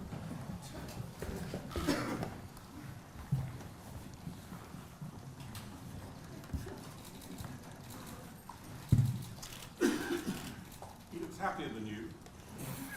Who said that? He's not having an interview now. He's not having an interview. Brilliant, well done. Over to you. Can you see me? Can you all see me here? So, I'm going to keep it brief, guys, ladies and gentlemen. And we'll start by saying, I want my country back. Over the last year or so, I've had to do a lot of soul searching on my political journey. And he was laughing. And I don't expect much in politics other than to be able to speak my mind and speak on behalf... Is that you, Harry, laughing? Speak on behalf of my friends, family and my constituents. Now, I might not know a lot of these long words some of the people use in Parliament, but I know a few short ones. But unfortunately, this sometimes leads me to be labelled as controversial in my opinions. But my opinions are not controversial. There are opinions which are shared by millions of people up and down the country. It's not controversial to be concerned about illegal immigration. It's not controversial to be concerned about legal migration. It's not controversial to be, worried, concerned about the Metropolitan Police and a failing London mayor and the hate marchers, the street crime and the shoplifters literally getting away with ruining businesses on a daily basis. It's not controversial to fight back in a culture war that is sweeping our nation. I am proud of our great country and the gifts it has given to the world over hundreds of years. Gifts like the Industrial Revolution, railways, culture, sports, medicine, such as vaccines, which have saved hundreds of millions of lives. And we've defeated fascism in 2 world wars. We've always punched above our weight on the international stage. But now, like millions of people in this country, I feel that we are slowly giving our country away. We are giving away our way of life. We are allowing people to erase our history. We are giving up our streets to a minority of people who literally hate our way of life. We are allowing people into our country that will never integrate and adopt our British values. Parliament doesn't seem to understand what many British people want. And quite frankly, some of them need to get out more. I made some remarks a few weeks back about the London mayor, for which I was stripped of the whip from the Conservative Party. And let me be clear right now, on this stage, I will not apologise. It is no secret that I've been talking to my friends in Reform for a while, and Reform UK has offered me the chance to speak out in Parliament on behalf of millions of people up and down the country who feel that they're not being listened to. People will say that I've took a gamble, and I'm prepared to gamble on myself, as I know from my mailbag how many people in this country support Reform UK on what they have to say. And like millions of people up and down the country, all I want is my country back. Now, this may sound offensive to the Liberal elite, but it's not offensive to my friends, my family, my constituents and some of my donors. Constituents like my mum and dad, who told me they could not vote for me unless I joined Reform UK. My parents are both nearly 80, and they get it, and I must not let them down. As I said at the beginning, I want my country back. Thank you. Brilliant. Well done. Fantastic. Yeah? Fantastic. So, thank you for that. I'm going to take some questions from members of the media and the press. We'll start with the People's Channel. Chris Hope, GB News. Chris Hope from GB News. Lee Anderson, on the 2nd of January, you said reform is not the answer. It leaves the door open for Sir Keir Starmer. What has changed in 10 weeks? And how can voters trust you at the election when you so publicly betrayed the Tories? Well, over the last 10 weeks, we've seen, one big thing changed last week, Chopper, and that was Mr Galloway coming into Parliament. And we have to fight back as a country. And the only party that's offering that fight back, what I can see, is Reform UK. This is a big problem. It's a concern. It's worrying my constituents, people up and down the country who are worried about people like George Galloway getting into Parliament. We have to fight back, and unfortunately, the Conservative Party and the Labour Party won't fight back. This party will fight back, and that's why I've joined. And there is another big difference, Chris. On the 3rd of January, I said that we were facing a recession, that you cannot grow the economy with the burdens that I identified them of the highest taxes, the highest wasteful government spending, nanny state regulations, mass immigration and net zero. A month later, I was proved right. Sadly, the economy's in recession, as I said. For 2 years per person, we are in recession. That's what's changed. There's a massive, massive wake-up call. I hope that helps. Beth, you next. Thank you, Mr Anderson. You talked there about a lot of soul searching. You were a Labour backer than Euroconservative. So if you are just joining us, that was the announcement that Lee Anderson has joined Reform UK. He will be there as Reform UK's first MP. We're going to be talking in just a moment to Ben Habib, Deputy Leader of Reform, but I want to come also first to former Labour advisor Scarlett Maguire. Scarlett, what a happy day. Well, obviously, it's great for Labour. But actually, seriously, I'm so disappointed in Reform that they'll have somebody who is known that he shouts his mouth off whenever he wants. I mean, it's like putting up Simon Danczuk for the Rochdale by-election when, you know, he'd been thrown out of Labour for sexting a 17-year-old. We now have somebody who, you know, is an Islamophobe, and quite clearly, I mean, the hidden message of what Lee Anderson was saying all the way through is the Muslims are taking over our country, which I think is disgraceful. It's untrue and disgraceful. So I think on the one hand, it's dreadful. I mean, I am really disappointed because knowing Ben Habib and Richard Tice, and although I disagree with them on policy, I mean, I don't find them racist, and they're having the But he's plugging into a view, isn't he, as enunciated by Galloway, that actually the Labour Party has lost its way completely with Muslims, and the policing of the Muslim in our inner cities has lost completely because they always come first. No. Picture in one of the papers today, Scarlett, of a young man being grappled to the ground, holding a Hamas post saying, Hamas are the terrorists. Yeah, and he's being grappled to the ground, right? By the police. Well, he's right, Hamas are the terrorists. But the police are grappling him to the ground. But why? Why can't he say Hamas are terrorists on a poster? It's a statement of the obvious. It's a fact. No, but They had to de-arrest him. Yeah, absolutely. So, but I mean, I think actually that to say that the police are pro-Muslim, right, is taking it pretty far. The Muslim hate crime, right? I mean, I was talking to a Muslim activist friend of mine yesterday. 235%, particularly women wearing hijabs, right? So actually, to start saying the Muslims are taking over our streets, they're not. There is anti-Semitic and anti-Muslim abuse. The whole thing in Gaza is making... the problem is we end up getting hooked onto that particular issue, don't we? And Lee Anderson would absolutely refute the accusation that he is Islamophobic. But as Andrew says, he is certainly tapping into a sense. We've had this announcement today of £117 million being spent purely on the security of mosques in the Muslim community. And some people feel that's not fair. And £1 million towards a Muslim statue on the opening of the budget. Bev, £70 million is being spent on against anti-Semitism, right? There are 10 times as many Muslims in Britain as Jews. There are 3 times as many synagogues. So 3 times as many mosques as synagogues. What they're saying is we have to protect the mosques because there is a lot of anti-Islam feeling, like there's a lot of anti-Semitism. And there is a real problem here. And how awful that we are fighting here in this country, Ben, over a dispute 2,000 miles away, which has effectively been transplanted. And it is a big issue here.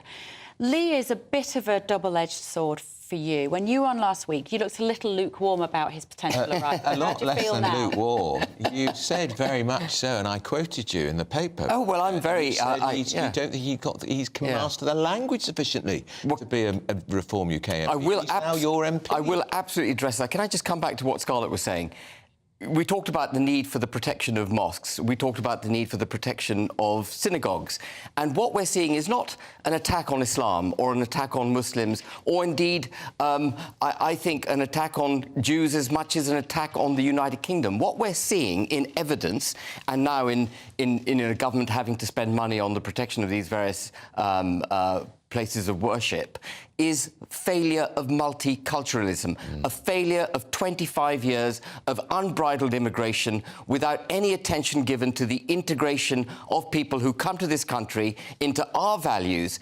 And Lee is absolutely right when he talks about our history being trashed. And the way they've done this is to say that the English language is racist and colonial, it needs to be decolonised, that our forefathers were all slave traders and we should be ashamed of ourselves, themselves that white privilege exists, and if you don't recognise that you're white and privileged, you're therefore a racist. And this is all being taught at our schools and our tertiary education. My own ex-university, Cambridge University, is long on this kind of nonsense and ideology. As a result of that, I don't have any contact with my college at Cambridge anymore. I was a donor and I won't be anymore because they are embedding this kind of division in society, and politics has become very identity-based. And what reform stands for, and this is central to what Richard and I believe, is that everyone is equal. You cannot have division in society. This notion that you can have progressive discrimination in order to level the playing field is a fundamentally flawed notion. The only way you get a level playing field is by repeatedly saying everyone is equal. And we've got to integrate, we've got to slash immigration until we've got our own social construct, that is the United Kingdom, settled again. Why weren't you keen on him defecting to your party? OK, now I'll answer that question. I am circumspect about all Tory MPs. They've sat on those green benches for 14 years, delivered this country to the precipice of economic, social, cultural and constitutional disaster. That's what we've got, a United Kingdom that is facing existential threat. Do not underestimate what I'm saying. Don't think I'm speaking in hyperbolic terms because it suits a political agenda to do that. This country is facing an existential threat. And so I'm very circumspect about all Tory MPs, particularly Tory MPs who can't express themselves clearly. It's very important. Lee Anderson. It's very important, and I picked him up on it when he described Sadiq Khan as being controlled by Islamists. Clearly, Sadiq Khan is not controlled by Islamists. Sadiq Khan is a divisive and plays the identity politics game entirely of his own volition. He's not controlled by anyone, but he's given cover by the regulatory and legal regime that has been put in place by Tony Blair and then by Cameron, May, and I'm afraid Boris Johnson in sequence. And the Tory party needs to, as a bare minimum, ditch the regulatory requirement for diversity, equality and inclusion, which infects every institution in this country.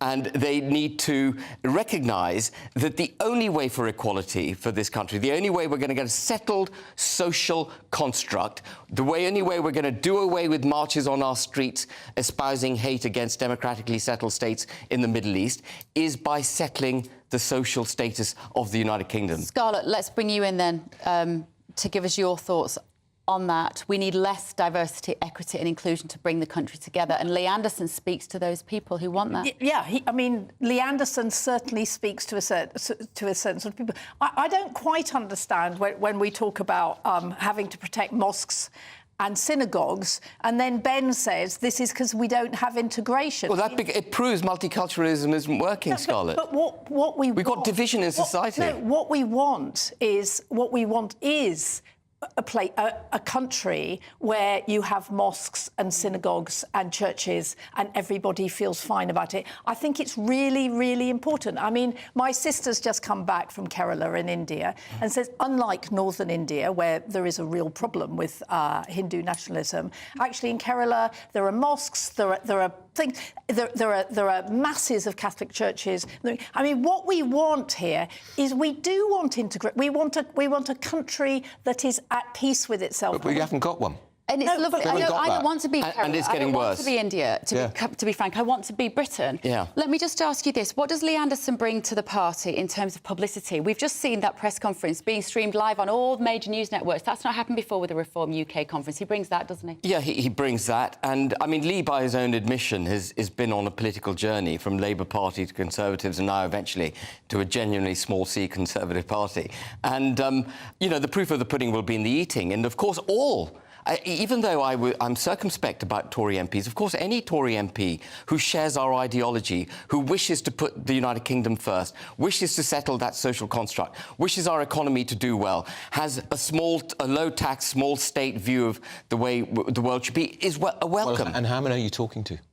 That would be indiscreet of me. Well, we heard that there were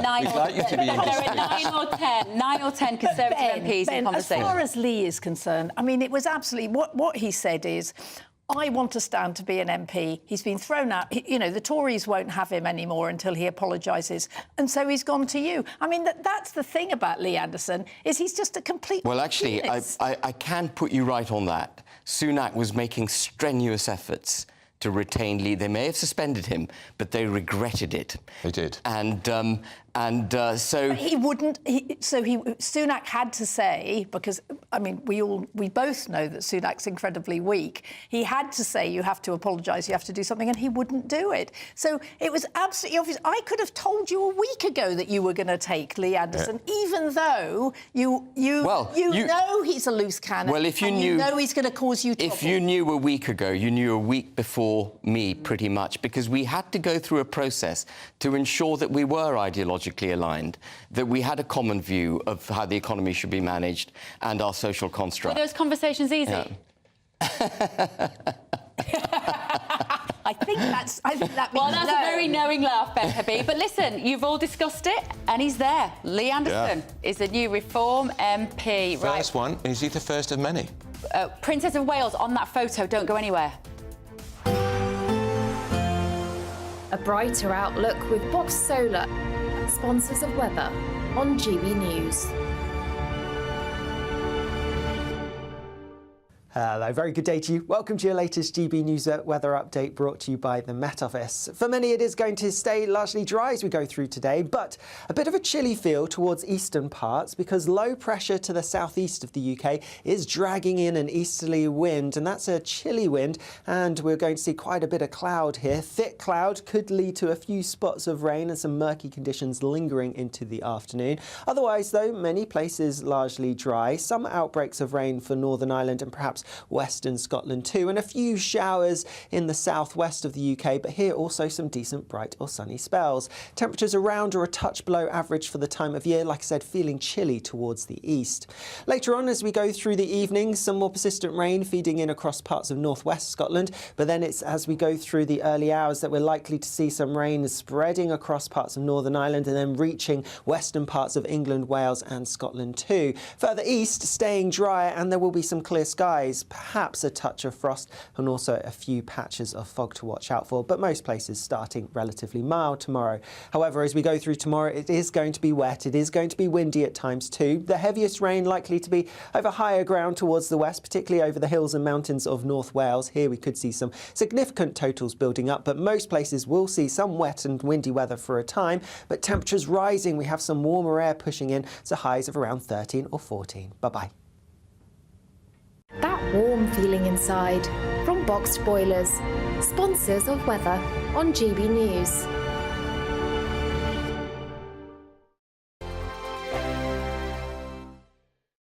We've got cash, treats and a spring shopping spree to be won in a great British giveaway. You could win an amazing £12,345 in tax-free cash. Plus, there's a further £500 of shopping vouchers to spend at your favourite store. We'll also give you a gadget package to use in your garden this spring. That includes a games console, a pizza oven and a portable smart speaker, so you can listen to GB News on the go.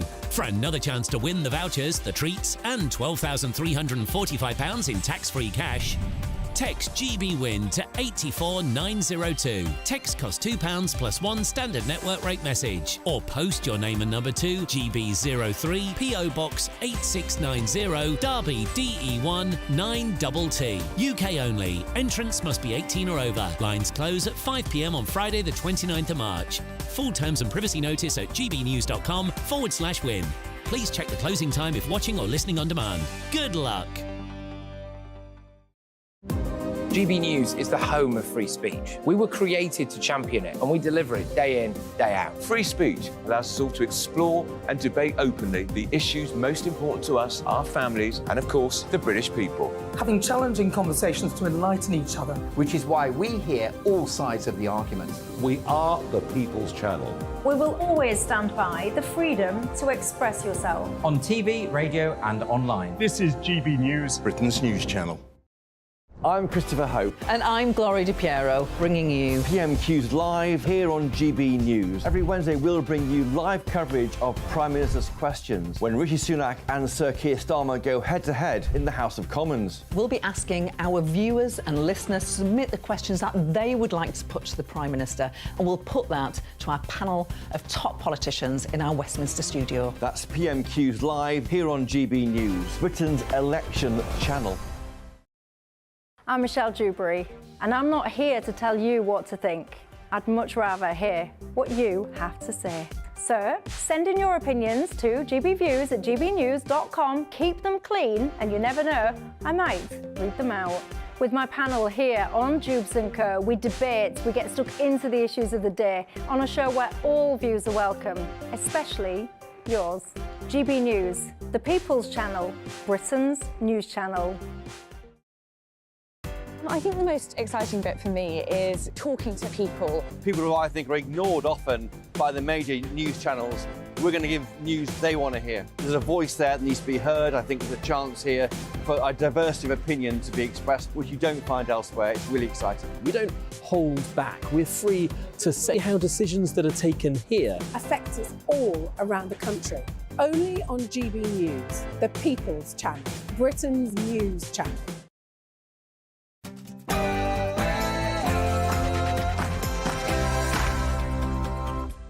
No, but we... 11 a.m. on Monday, the 11th of March. This is Britain's Newsroom on GB News with Andrew Pearce and Bev Turner. Very good morning. Thank you for joining us. So the Princess of Wales has spoken out. She has apologised personally for any confusion, she says, over her Mother's Day photograph caused as 5 agencies retracted the concerns that it was photoshopped. We will be talking about that and tell you exactly what she said.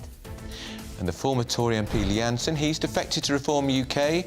A scoop for the party, or could he even be a hindrance? And the Muslim Protection Fund, the government is spending more than £170 million to keep Muslims and mosques safe in Britain. Holiday somehow. Just Stop Oil campaigners, they don't get it, do they? They plan to ruin your family getaways this summer by wreaking havoc at airports across the country. We're talking to them a little later.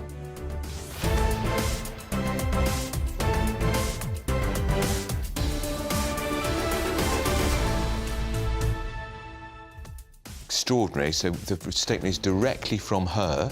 We've not seen her or heard from her since Christmas Day, when she was with the whole family at the church at Sandringham. So a statement in her own name, because the palace know this is this had the well, it was escalating. Yes, it's on her Instagram account, and she's taking responsibility for this photograph being edited badly. Why would she do that? Do you still believe it? For me, it doesn't quite have the right ring of truth to this statement. And also, you know, well, tell us what you think. gbviews@gbnews.com. It's so easy to speculate about this, isn't it? First, though, the very latest news with Sam Francis.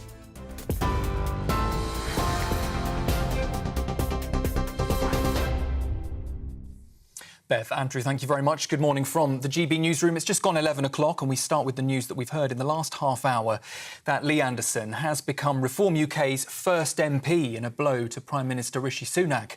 Announcing that news earlier, party leader Richard Tice said Reform would aim to build a red wall in traditionally Conservative constituencies. I'm delighted to announce that I have found that champion of the red wall for Reform UK.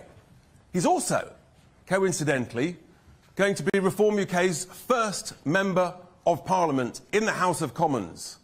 He is, of course, a person of great integrity, no nonsense, and is the Member of Parliament in the county of Nottinghamshire for Ashfield.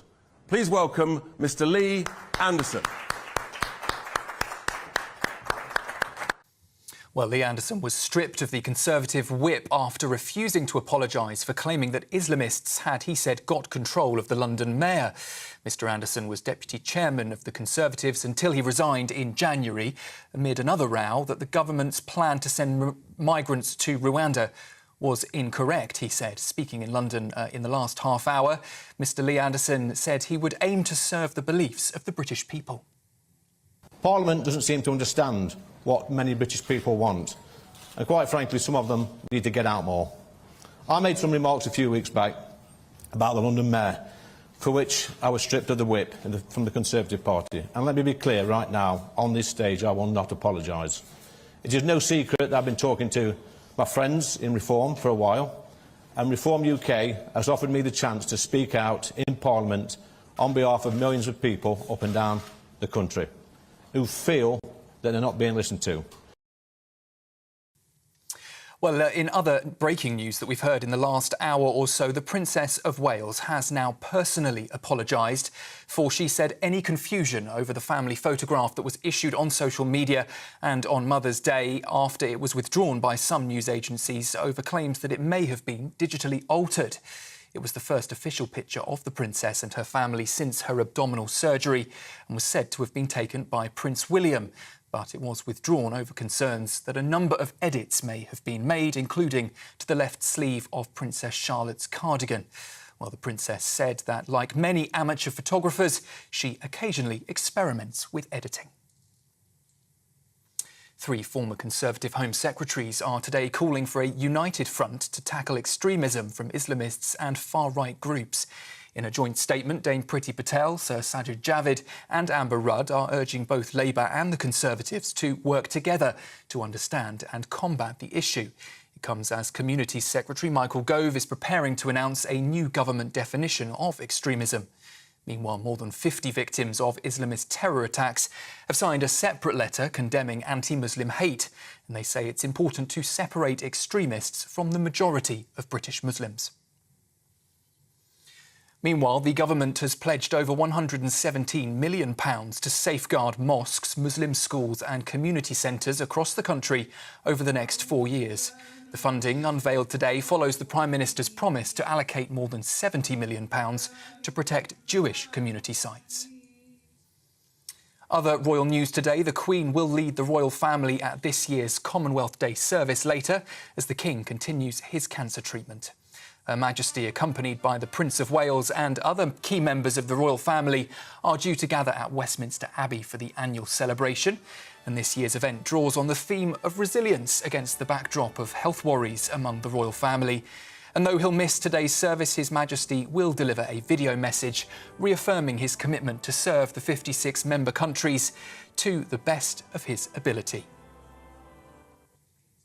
Last night's Oscars were dominated by nuclear bomb epic Oppenheimer, winning 7 awards, including Best Director for Christopher Nolan and, of course, Best Actor for Cillian Murphy. Here's that moment that he claimed the top acting honour. We made a film about the man who created the atomic bomb, and for better or for worse, we're all living in Oppenheimer's world, so I would really like to dedicate this to the peacemakers everywhere. Well, one of the other biggest cheers of the night went to Emma Stone, who took home her 2nd award for Best Actress. This time, though, for the black comedy Poor Things. But it was a night of bad luck for songwriting legend Diane Warren. The writer of 33 top 10 singles has so far notched up 15 nominations. But sadly, 0 wins. Last night's award for Best Original Song instead went to Billie Eilish and Phineas O'Connell for What Was I Made For, which was featured in Barbie. Those are the headlines. For more, you can sign up to GB News Alerts by scanning the code there on your screen, or if you're listening on radio, go to gbnews.com/alerts.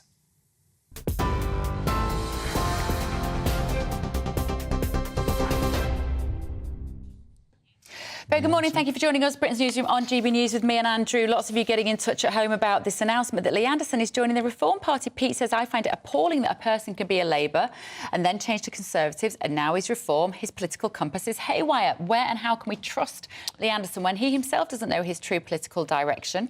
I love what Neil says. Lee Anderson is not a disgraced Tory MP. The Tory party are the disgrace. And Clive says the Reform Party is the new Conservative Party.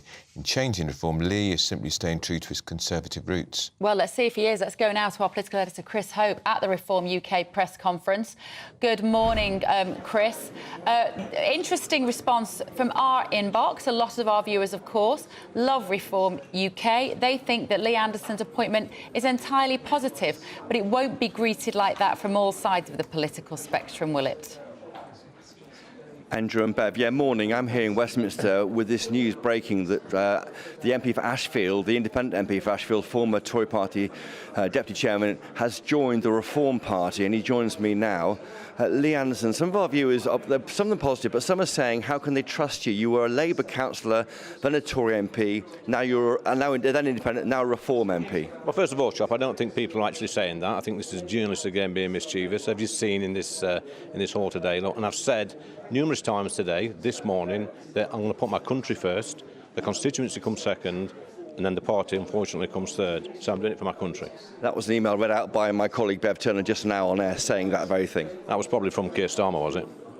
When did you decide to join the Reform Party? You did say, didn't you, back on the 2nd of January, I think, on GB News, that Reform was not the party for you, it was opening a door to Keir Starmer. Well, things have changed. Things have moved on, Chopper, since then. We saw last week George Galloway entering Parliament, which frightens me to death, and a lot of mainstream people across the country.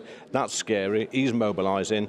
The rest of Parliament seem to be sleepwalking into disaster, not prepared to stand up and fight back against this threat. So, you know, the Reform Party offering sound economic policies, as well as sticking up for this great country of ours, you know. And I've said time and time again, Chopper, all I want is my country back. I want to be able to feel safe, and my family and friends feel safe walking the streets. I want these demonstrations on our streets of London stopped. These idiots that are out, you know, these yobbos that are shouting murderous, you know, things on the streets of London. These need to be locked up.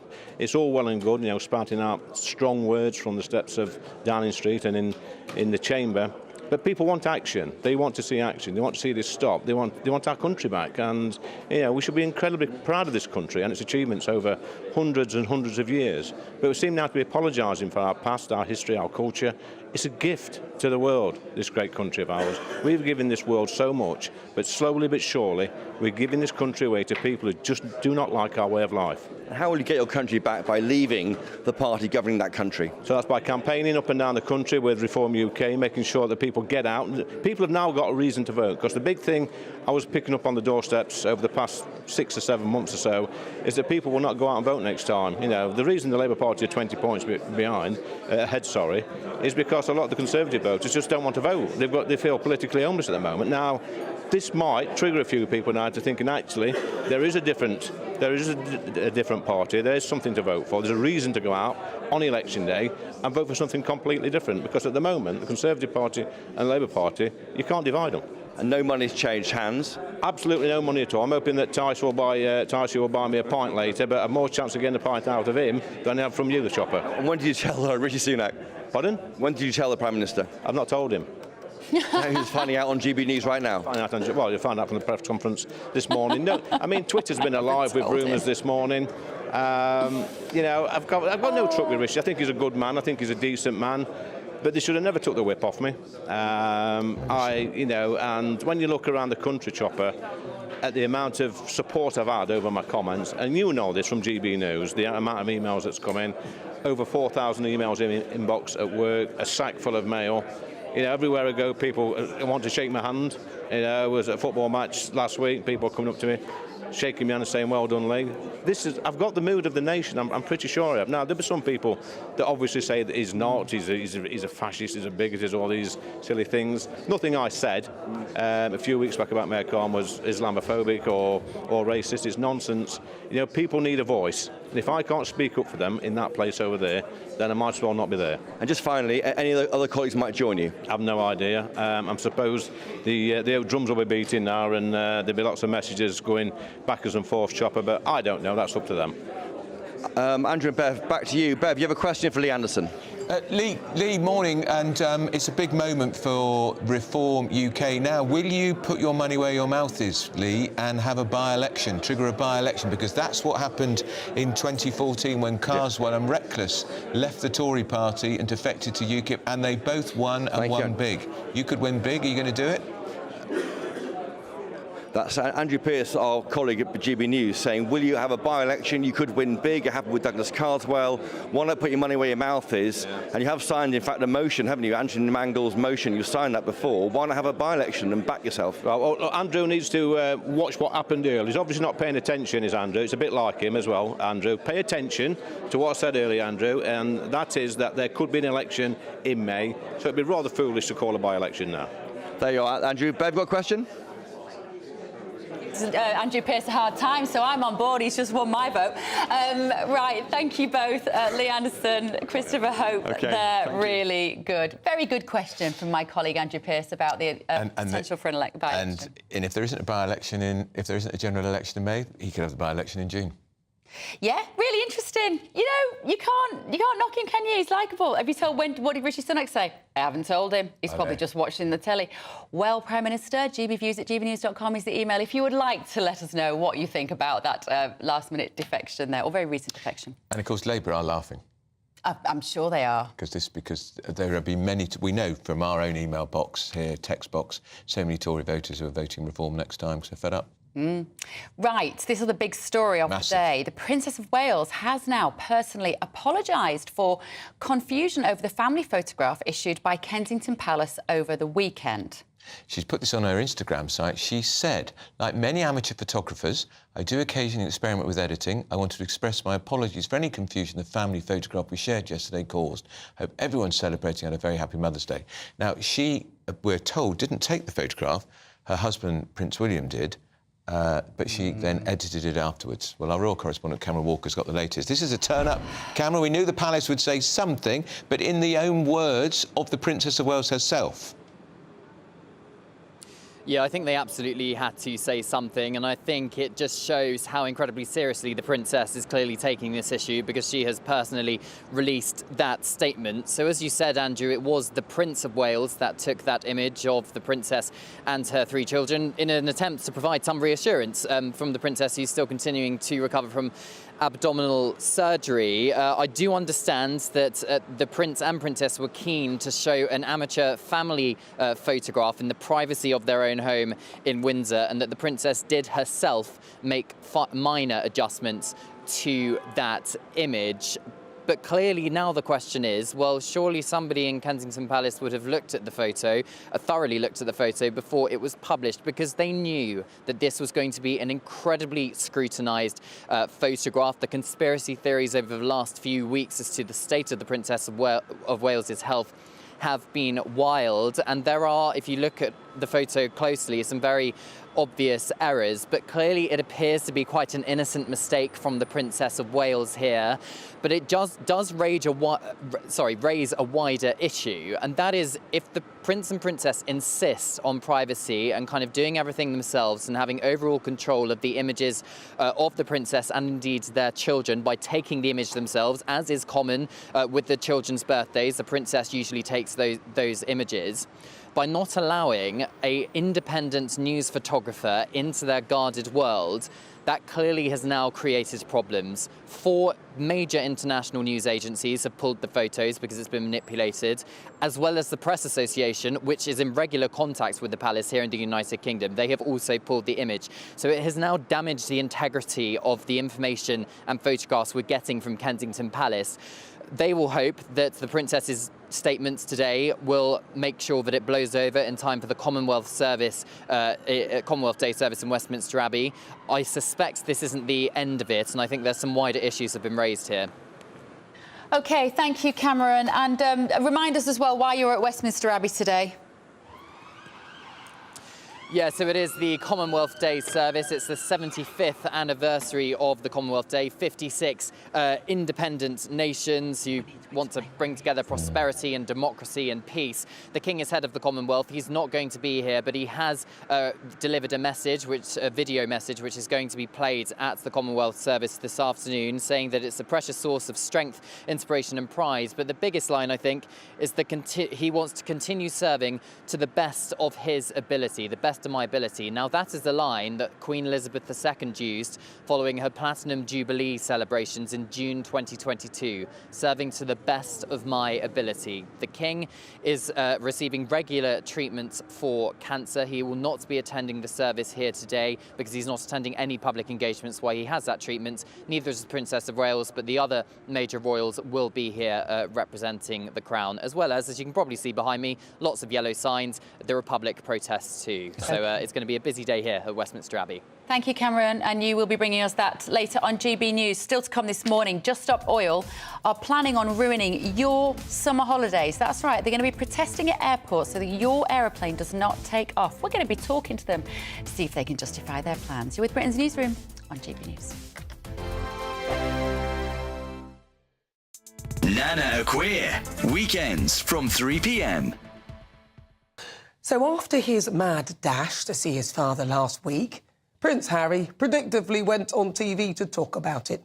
He gave his first interview to Good Morning America, whilst apparently being filmed by a crew that were doing a documentary on the Invictus Games.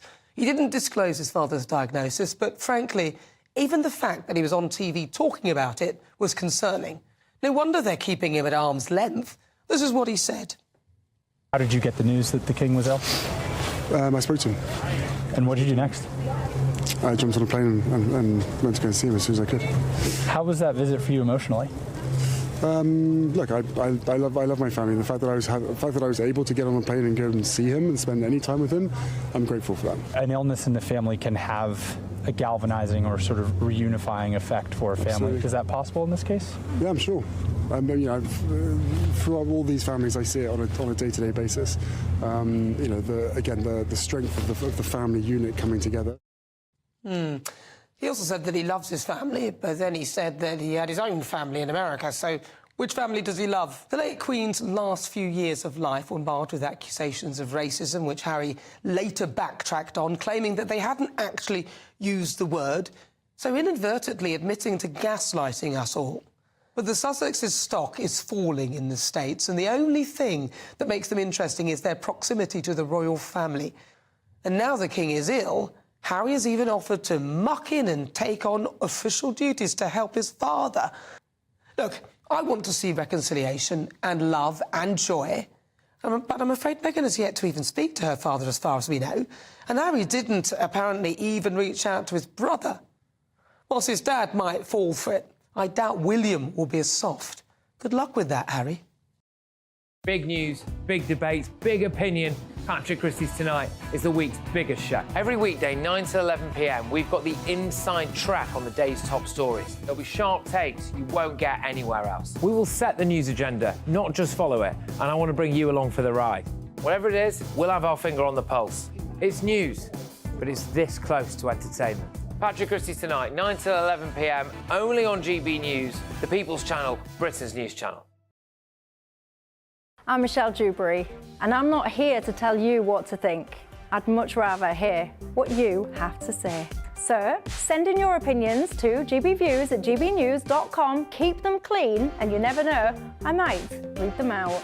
With my panel here on Jubes & Co, we debate, we get stuck into the issues of the day on a show where all views are welcome, especially yours. GB News, the People's Channel, Britain's news channel.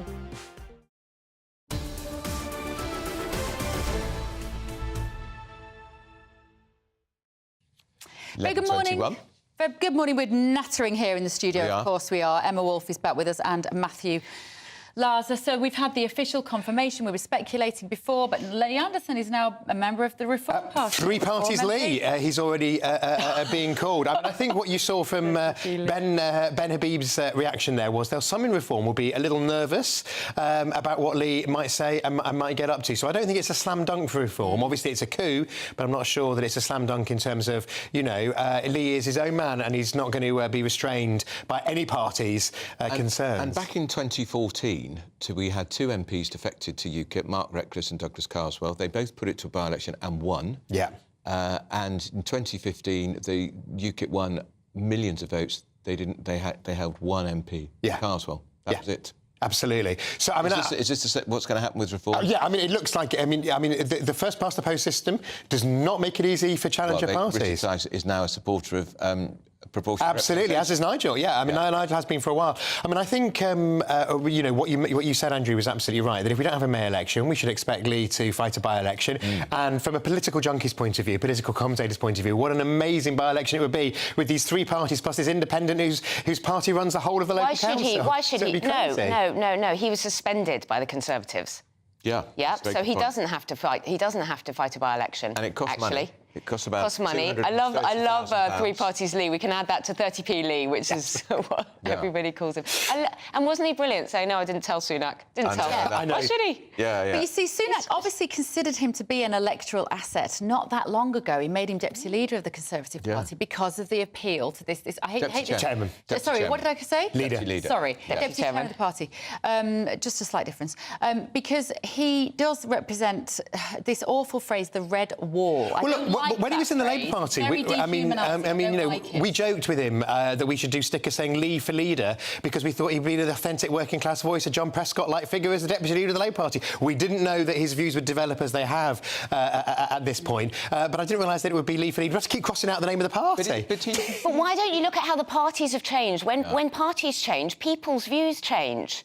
You know? Yeah, I think some of what Lee does now is pretty performative. That the Labour Party no longer represents I think these views have... And Lee Anderson will say the Tory party has left him. Exactly, that's what I'm saying. I don't think he has changed massively. I think the country has changed, and I think the parties have changed. I think many people feel the same way. I think it's important that Labour listens to people in the red wall, but I think sometimes Lee plays up to wind up the Westminster elite, which obviously he so despises. So, one of the first things he said was, "I don't know all these long words." Yeah, which is a little bit unfair on himself, and it is slightly performative. He's very bright. He's very bright. He is bright, but he's not eloquent in the sort of polished, practiced Westminster manner. Which was what Ben Habib was very nervous about. I know, and I was surprised at Ben actually saying that, repeating that again this week. That's saying, you know, I don't know. Well, but that's responding to Lee saying, you know, I was clumsy in my speech about the mayor. But then I also like the fact that Ben is saying we are a party that is going to have some difficult conversations and we may not agree on anything. There's nothing worse than people trotting out and saying something they don't believe is true. And that's what I respect about Lee and about Ben, is that they are politicians who are actually saying something. We've had so much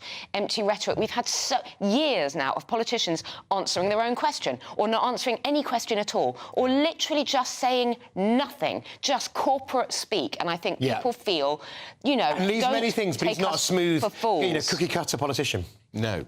Let's talk about the Princess of Wales. We all expected a statement coming from Kensington Palace. I did not expect it to be from her directly. No, so I think it's posing more questions than it's answered. I mean, we were told that William took the photo. Well, obviously because Kate is in it, and she's got a very long arm. Yeah, no, but also it has basically Prince of Wales. He has the what do you call it? Pitch credit. Pitch credit. That's it. So I mean, frankly, I was slightly pushing credulity to think that he took it unaided. Yeah. But it turns out that he was aided by his missus, because he must have WhatsApped it to her, and she then, if we read the statement correctly, that she then played with it on her phone and made the changes which have got it into hot water, which again seems very odd to me. But she would have then sent it to Kensington Palace Communications Hub. Did nobody? You would have thought there would be real scrutiny on this. Yes. What I'm slightly confused about is I don't think it's beyond the realms of possibility that he took the photo and then she fiddled with it the way you do. Women tend to be a bit more fussy about how they look and maybe fiddle with it. What I'm confused about is changing things such as, you know, the specifics. It really has been. It hasn't just been filtered and to make her look rosier or to give her a bit of a tan, the kind of basics that people do. It looks like it's been altered in quite odd ways. So I think that, you know, oh, what a tangled web we weave, because they're getting further and what about the trees deeper into this minefield. You think that suggests it was taken last summer? Well, I mean, that's what people are skeptics. I won't say conspiracy. I'll say that's what skeptics are saying. I just think it's all very, very odd. And the heel, and she's got a heel. The prince, the little. What's she called? Charlotte. Charlotte. How come she has a heel on one shoe and not on the other? You know what? I mean, it's weirder and weirder. The reason you can't get away with this sort of manipulation anymore is because everybody has access to software. Yeah. And also, there are so many armchair detectives out there now. You're only going to have to go and compare the children's teeth. It takes That's a very good point. If you look at the teeth, you can know when these pictures were taken. You are the conspiracy queen, Bev. That's just just a mother thinking, because if I Louis hadn't has lost even his thought of that. bottom tooth, then you, as a mother, you look at when you're looking at pictures of your kids, you work out when was that? Oh, she didn't have a tooth front. Yeah, 2017. That's how you can tell when the picture was It's taken. just so bizarre that at a time when the whole point of this photo was to be an antidote to those rumours online, those people saying that X, Y, and Z had happened to her, that she was much iller than we were being led to believe, and yet you've managed to make it. You managed to stoke that fire. It wasn't meant to be an antidote to the theories of her disappearance. It was meant to be building trust. Yeah. That's what and it's not exactly and reassuring. I think it was polar meant to be reassuring the public. I would be astonished if that is a photo, a year-old photo that they dare, or nearly a photo from last summer. There would be such a row if that there would be such a row. Yeah. And you can have the fashion line can say, well, we hadn't released that jumper, because they've got their lovely French. Somebody's probably making those asking those questions. Somebody is checking, and also her boots, because she wears those boots a few times. They're her favourites, so we could probably look at the boots and work out, but this is madness. But it's crazy that we even have to do that, and it just shows that the palace need to work out a better way of communicating, because when members of the royal family have health issues, we need to find a balance between the, nobody found out. They didn't even tell King George that he was dying until, that he had cancer until, but the sticking of the notice on Buckingham Palace when somebody passes away, which is, as the first we hear about it, versus... It's the modern clashing with the traditional. In this age, you have to find a balance. I don't know if you heard Cameron Walker making the point that in the King's address, Commonwealth address, he's referring to the expression, I will serve to the best of my abilities. Now, already people are making... That's what the Queen said at the Platinum Jubilee. She only had months when her capacity was reduced, almost certainly knew she only had months. Now, again, because we haven't got complete transparency with the King, is he telling us... I feel we know more about the King. And it's not complete, but I feel we know more about the King. We've, of course, seen the King, since he started his treatment. But we're not seeing him today, and he's the head of the Commonwealth, 75 years old, huge moment for the Commonwealth, and he won't be there. Yeah, and I mean, of course, one of the interesting things for publicans is, of course, as the Queen is presiding, the Queen is not of royal blood. She is, she's just like any of us. So, she could have been an elected president and getting away with it. So, And I almost think, what I was just going to say, but what also, I love her, but... we were told categorically that we would not see the Prince of Wales until after Easter. Yeah. So they've capitulated to the public outcry. That's what I think. I think they should have actually preserved, not done this until Easter and just had that as their because point when they said it. The other Mother's Day photo. This isn't the only Mother's Day, or Mothering Sunday, as my late mum would have insisted on calling it. Well, she does it every Mothering Sunday, I suppose. Yeah. None of us were expecting that. But the other Mothering Sunday photo, of course, is Jerry Halliwell, as posted by her other half, Christian Horner. And we have no time to talk about it for now. Don't go anywhere, though. We're going to be talking to a Just Stop Oil protester in just a moment. They are planning to ruin your summer holidays. We will be finding out why. First, though, very latest news with Sam.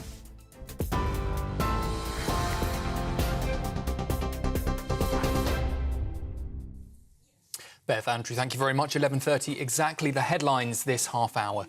As we've been hearing, Lee Anderson has become Reform UK's first MP after he defected from the Conservatives. Responding to the news, a Conservative Party spokesperson said a vote for reform would be a vote for Sir Keir Starmer. But speaking in London earlier, Mr Anderson said he would use a new platform to speak for millions of British people. Parliament doesn't seem to understand what many British people want. And quite frankly, some of them need to get out more. I made some remarks a few weeks back about the London Mayor, for which I was stripped of the whip from the Conservative Party. And let me be clear right now, on this stage, I will not apologise. It is no secret that I've been talking to my friends in Reform for a while, and Reform UK has offered me the chance to speak out in Parliament on behalf of millions of people up and down the country who feel that they're not being listened to. In other news, the Princess of Wales has now apologised for confusion over a family photograph that was issued on Mother's Day. It's after the image was withdrawn over concerns it may have been altered. The Princess said that, like many amateur photographers, she occasionally experiments with editing. Kensington Palace has also said it has no plans to reissue the original unedited photo. And the Queen is leading the royal family at this year's Commonwealth Day service as the King continues his cancer treatment. This year's events drawing on the theme of resilience against the backdrop of various health worries within the royal family. Though he'll miss today's service, His Majesty will deliver a video message promising to serve the 56 member countries to the best of his ability, echoing a pledge by his late mother. Those are the headlines. For more, you can sign up to GB News Alerts. Just scan the QR code there on your screen or go to gbnews.com/alerts.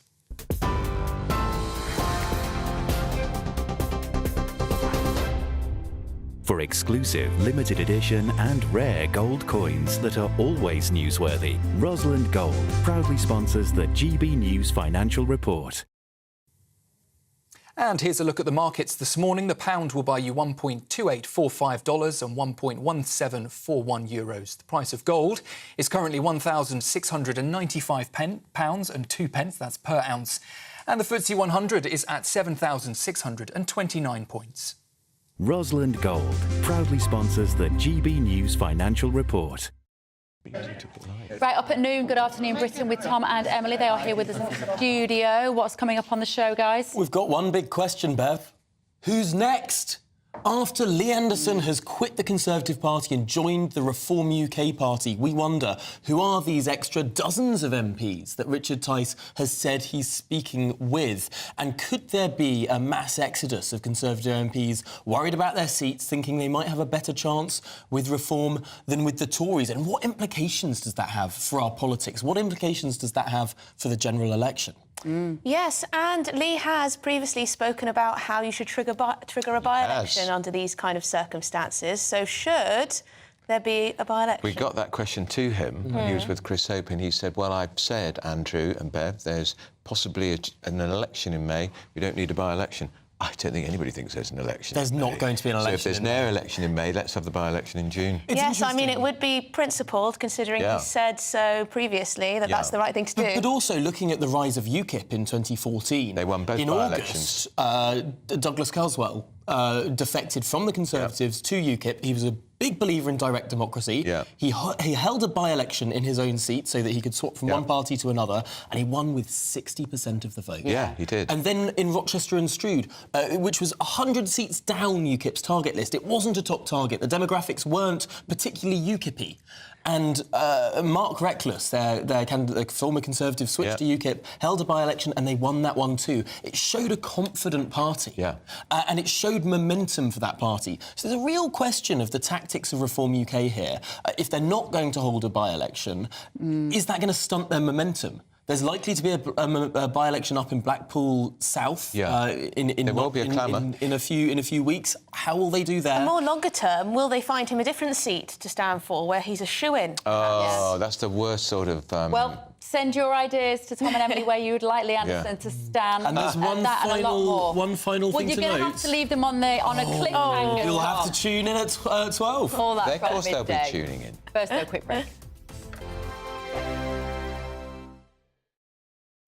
I'm Michelle Dewberry, and this is GB News, Britain's news channel. GB News Breakfast, every day from 6 a.m. Let's talk about the uphill struggle for campaigners as they're ordered to restore the Crooked Pub. This is a lovely story. So this is about this crooked pub. We have a picture of this pub. Yeah, the most crooked pub in... No, we don't have a picture, so let's all use our imaginations. Don't worry, I'll find it. I'm going to tell you it's about here, this pub. Isabel, here it is. The thing that gets me is that this pub is completely flattened, completely, so nothing exists, not even the conservatory at the back or whatever it is. Awful. I have no idea, Scarlett, how they would rebuild that. I don't know, but they have been ordered to. They flattened it. It was quite, the pub burnt. It was then totally demolished without permission. And the reason for this was it was an entrance that would have blocked a new housing development or something. It was going to stop people from making money, absolutely. And South Staffordshire Council has ordered the owners to rebuild the pub. And how they're going to rebuild it to make it look crooked, I don't know. But they should never have knocked it down in the first place. It meant something to an awful lot of people in Britain, and particularly the locals. And the locals, this came about because of a campaign. As all the best pubs do. Do you have a favourite pub, Eamon? Yeah, you can have pubs just for character. Yeah, just for character, but more than anything. I mean, I'm not a drinker, so it wouldn't really matter. But when you go to somewhere that has got atmosphere, and exactly. That is the thing. But this is so individual. I just don't know. I'm sure there are no plans of it or how it actually became lopsided or whatever. But we're all saying, well done, and stick that one up your pipe and smoke it. Now then, Lee Anderson here. Join me on GB News on my new show, The Real World, every Friday at 7 p.m, where real people get to meet those in power and hold them to account. Every week, we'll be hearing your views from up and down the country in the real world. Join me at 7 on GB News, Britain's news channel. Every Sunday from 11, join Michael Portillo. There will be topical discussion, looking at the week before and the week to come. So kick back and relax at 11 a.m. on Sundays on GB News with me, Michael Portillo. GB News, the People's Channel, Britain's news channel. I'm Andrew Doyle. Join me at 7 o'clock every Sunday night for Free Speech Nation, the show where I tackle the week's biggest stories in politics and current affairs with the help of my 2 comedian panellists and a variety of special guests. Free Speech Nation, Sunday nights from 7 on GB News, the People's Channel, Britain's news channel.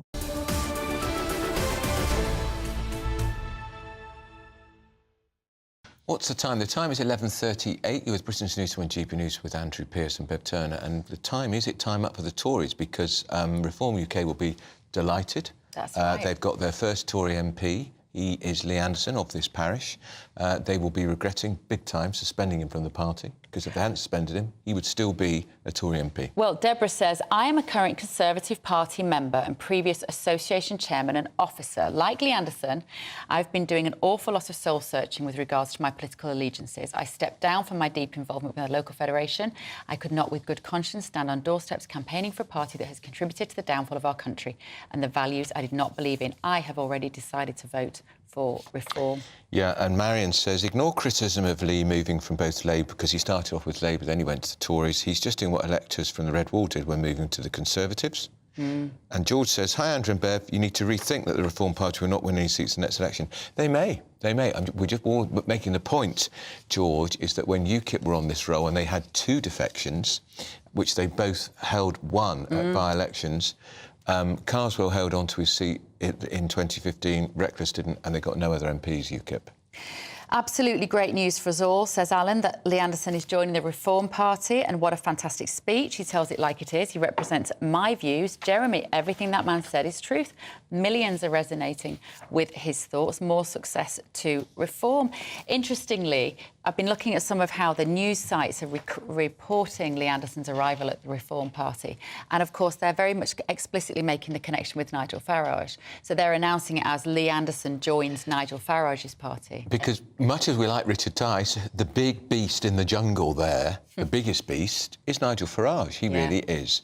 And, of course, those websites, like the Guardian websites, and, you know, they know that there is an association for many people with Nigel Farage, absolutely down the middle. Some people love him. Some people despise Nigel. And Lee Anderson is also fits that kind of Marmite mould. Yes, he is Marmite. He is. Yeah, I like him.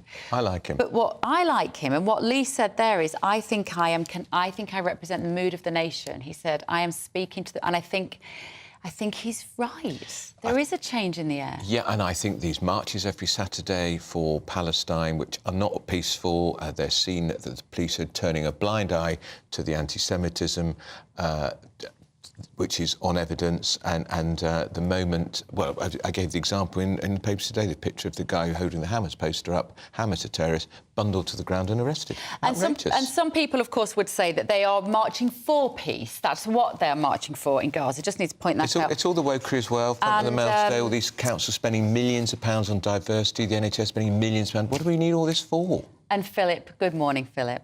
Philip is a pensioner living in Spain, and Philip has said, I vote for Bev Turner as Prime Minister. She's the most sensible person for the job. That is not a big group of people right now. And I didn't know Bev Turner had a brother in Spain called Philip. Oh, thanks, Mum. Right, keep your views coming, GBViews at gbnews.com. Still to come, Just Stop Oil say that they will glue themselves to the runway this airport to spoil your holiday. How dare they? Andrew and I are going to be getting stuck into one of their activists next here in the studio. Don't go anywhere. Hello there, welcome to your latest GB News weather. We're looking at a damp start across many areas, a lot of cloud through the day today. Still rather chilly, particularly along some eastern coasts, and we can see across the board lots of cloud this morning, outbreaks of light rain and drizzle in places. Little change as we go through the day today. We could see a few brighter spells developing across some western fringes. The cloud does lift and break a little to allow some brightness through, but across northwestern parts of the UK, Northern Ireland, western Scotland, it remains damp here, outbreaks of rain. Temperatures largely in single figures across the north and the east, highs again around 12 or 13 towards the southwest in any brighter spells. 1 or 2 showers possible here too. Then through this evening and overnight, there remains a lot of cloud, and then all eyes on the Atlantic as weather systems start to move in. We see outbreaks of rain spreading into Northern Ireland, later on into Wales and southwest England. Some clear spells developing across the north and the east, and here temperatures dipping away, but further west rising as the rain moves in.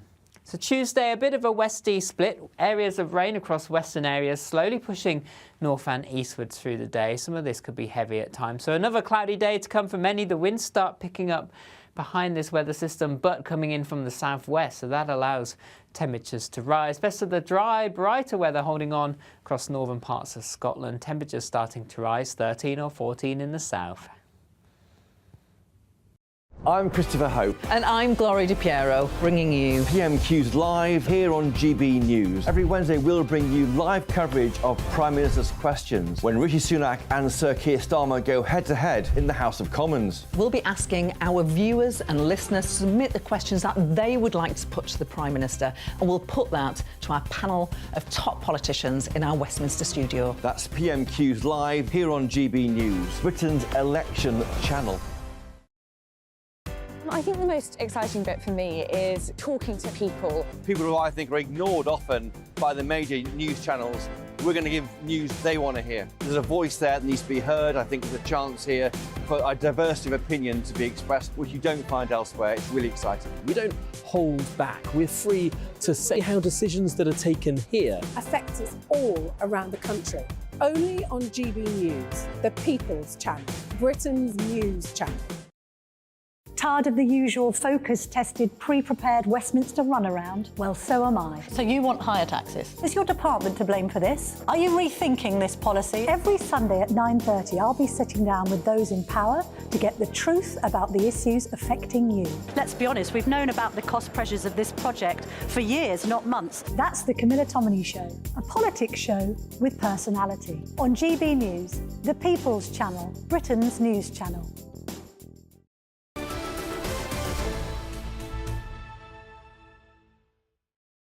Climate change activists, Just Stop Oil, call them what you will, are planning to ruin family holidays this summer by wreaking havoc at airports across the country. That's right. They have plans to storm terminal buildings, to hold sit-ins, glue themselves to runways. We are joined now in the studio by Just Stop Oil campaigner Sean Irish. Sean, thank you very much for coming in. What gives you the right to spoil people's holidays?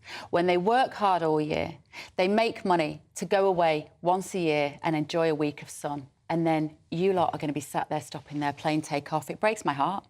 So, Bev, I took a train up here today and the train was delayed due to disruptions on the rail. Who is going to be served to Section 12 for that? Who is going to be put in jail? Who's going to be arrested and put in court? No one, because it's government failures. What Just Stop Oil is saying is the government needs to take action. They need to take action on the cost of living, the energy crisis and the climate crisis.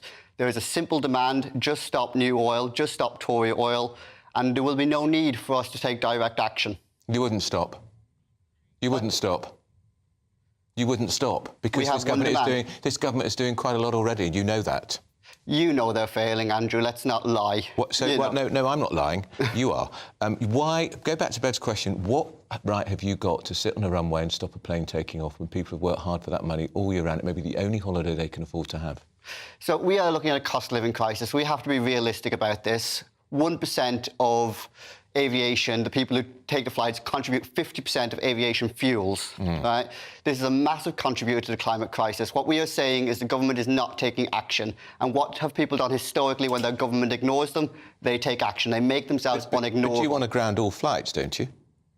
No, not really. No, I want the government to take action. Well, you do or you don't? Well, if today Rishi Sunak comes out and says, we will not continue with the genocidal policy of new oil and gas, then no, I will not go anywhere near runways. Well, he's not going to do that, is he? What I find fascinating, how would you describe your politics? What's your political position? I believe in democracy. I believe that power should be given back to the people. I believe in citizens' assemblies. I believe our MPs should be held to account. But do you realise that you are doing the work of all the big corporations at the moment in terms of stopping us normal people from travelling and allowing the elites to carry on in their private jets? You're doing their work for them, completely in opposition to what you would say your politics is. What a ridiculous statement. You know, this is the arguments that have been said against every single protest throughout history. Unfortunately, people like GBNews will not talk to us, as you said before I came in. You're literally here. Yes. You're literally Why am I here? Why am I here? Because you're one of the very few people who will come in and have these debates, and we admire you for that. I'm here because we cause disruption, and that makes us newsworthy. That's why I'm here. If I was just at home with these political views, you would not have me on GBNews right now.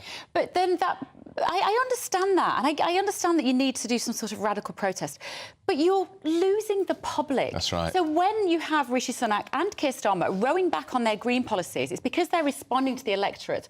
Because of your means, you have alienated even people who want a cleaner planet, cleaner waters, cleaner air. Most of us want environmental changes. We're just not entirely on board with your very radical. I'm so radical that mothers are sitting at home going, you know what, I think it's fine I can't afford food for my baby because these people are so annoying that it's OK. But hang on, this is no one saying that. We are saying we need to take action. People in the public are saying we need to take action. The Labour Party has abandoned its £28 billion a year annual splurge on green projects. It's £28 billion a year. All around Europe, this is happening too. It's because you are undermining the cause. You are turning it into an issue where people who ordinarily would be on your side, you're losing the people. You have to take the people with you. And the people are on board with taking action. You've lost the Labour Party. You've lost the Labour Party. The Labour Party have been lost for years. I don't think we can take responsibility for that. That's the government. The next government, you've lost them already. So this protest are going to carry on with Labour then? So what we are saying is that we need a return to democracy. If Labour is not going to represent what the people need, then people are going to take action, just like they have in the past. If you do not like annoying protesters, make your government do something that doesn't need to be protested. But you're saying the people want this. People want a net zero. People want no, they don't necessarily. I don't know where you're getting that figure from. People want to be able to afford their fuel. They want to heat their houses. And are we getting that on a fossil fuel economy? Are we getting that right now? Are we getting that by funding millions of taxpayers' money into the fossil fuel industry? Are we getting that by not taxing aviation fuel? Are we getting that by not fairly taxing millionaires and billionaires? When will you Is be that happy? what we're getting? When will you be happy? What would the government policy need to look like for you guys to stop disrupting people's lives? How many times have GBNews had Just Stop Oil on? Many. So what is Just Stop Oil's demand? I presume you want no new oil. You want a net zero policy, presumably. But to be honest, this is part of the problem. No new oil and gas is our simple demand. End new oil and gas licenses. What do we replace it with? So again, we can dive overnight. Like if you want it to stop now, so the people can go on holiday. So we're not saying overnight. That's not our demand. Well, that's what's going to happen to these people sat on the runways in their aeroplanes. You're stopping their holiday overnight. So again, my train was delayed here. Who's going to be held into prison for that? Why do you keep changing the subject? Let's go back to the people on the plane who are going to Alicante for a week's holiday. They're watching this now. They've saved up for it all year round. Explain again to them why you're not going to let them do it. Again, it is not. This is what direct action is. This is what getting onto the news is about. Will you explain our voice out. Explain it. We are saying that we do not want to disrupt people. Yeah, but you are disrupting, so why are you? Explain it. We are doing it because, unfortunately, if we do not cause disruption, GBNews will not have us on. If we do not cause disruption, we do not put pressure on the government. So how much have you achieved politically since these ridiculous protests have started? You've even lost the Labour Party, which has abandoned the biggest spending... Not entirely. So every political party has agreed to to our demand of ending new oil and gas licences. No, let me go back to it. The Labour Party's abandoned that £28 billion annual spurge on green issues. You've lost them. What have you achieved with these protests? All you've done is put people in ambulances. Some of them have had serious health issues because of the disruption you've caused, whether it's on motorways, with ambulances, fire and protection officers. That's what you're doing. So, one, we have a blue light policy. We do not stop ambulances. We've seen it with our own eyes. We've seen it with our own eyes. Let's be very clear about this. What is causing ambulance delays is cuts to the NHS. What is causing people to lose... We've seen it with our own eyes. I think what I've heard you say is we are attention-seeking in order to keep this in the public consciousness. Fine, get all the attention you want, but you haven't taken the politicians with you, and you haven't taken the public with you. And your frustration... Let me stop you for 2 seconds. No, let me just finish. Your frustration of not having your train come today, that's a frustration. We all know it. We all know it. And what's going to happen this summer when you disrupt these planes, everybody's going to feel that sitting on those planes. And it's not fair on the British public. They can't do anything about it. They can't stop oil. If you want to get involved in politics, get involved in politics. Stand in an election. Do something meaningful. Anyway, you've just put very much nail in the coffin of what we're saying. The public... And that's terrifying. Don't you think in a democracy that the people can't do anything? They want to go on holiday. It's terrifying. They want to go on holiday. We need a political system that represents the people. Because let's put it this way. Let's put it to the ballots. Let's put in people's assemblies. Where do you go on holiday, by the way? I haven't been on holiday in years. Last holiday I went was at the Scouts in 2012. Right, OK. I'm not sure you'd want to go on holiday with you, actually, because it would probably be a lot of fun, if you don't mind me saying that. But do you think people watching, are you going to say to them, I'm sorry, I'm coming after your holiday? So, again, we're not coming after people's holidays. Yes, you are. Per se. The same way when we were targeting the roads, we were not saying that you cannot drive your car. We're not saying that all flights need to be stopped forever. What we are saying is we need to take a logical approach to this. We need the government to take logical steps towards divesting from the fossil fuel economy. It is not benefiting the British people who are struggling in a cost of living crisis. It is not making us look good on an international footing where our government is saying to some countries, you need to divest from fossil fuels, but we're going to keep investing. So you do it for us, but we're not going to do it. You know, it makes Britain look weak. Shouldn't you be protesting outside the Chinese embassy? Yeah, and you should come with me. Well, isn't that where... Because they're the people, or the Indian embassy, where they're really pumping real pollution into the atmosphere. But don't you think it is so hypocritical for us over in Britain to go over to China and say, look, we're not going to do anything. We won't do it because we enjoy our, first world lifestyle. And we're going to continue to destroy the planet. But we're not going to... You ignore what we're doing.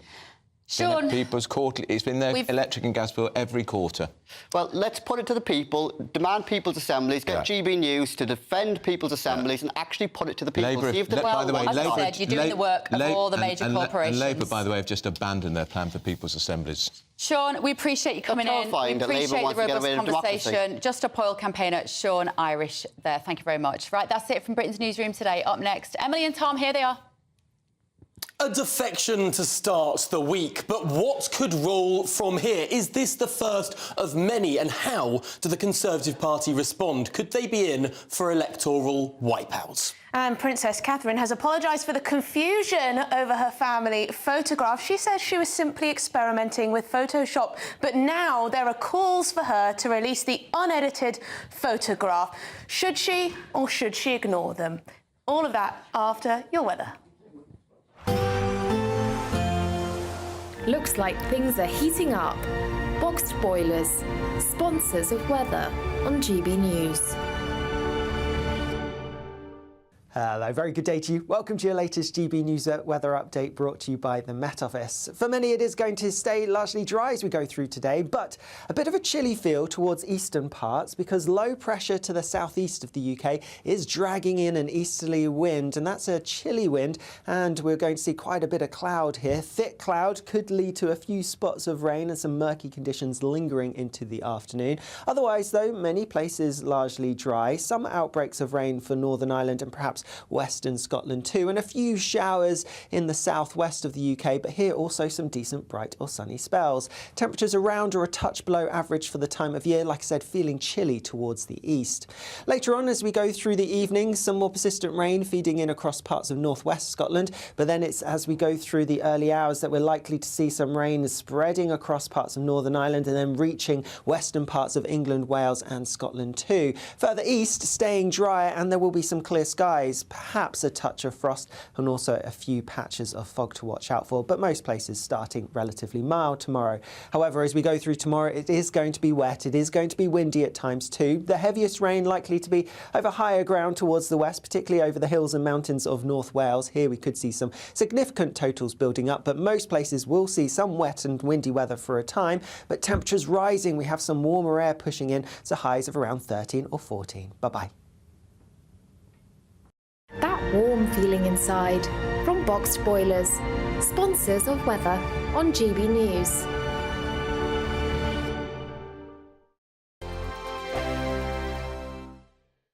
Want to be a winner? You've won £18,000. I'm flipping heck. I don't know what to say. Enter our massive spring giveaway with 3 big seasonal prizes to be won. There's £12,345 in tax-free cash to give your finances a spring boost. We'll also send you on a shopping spree with £500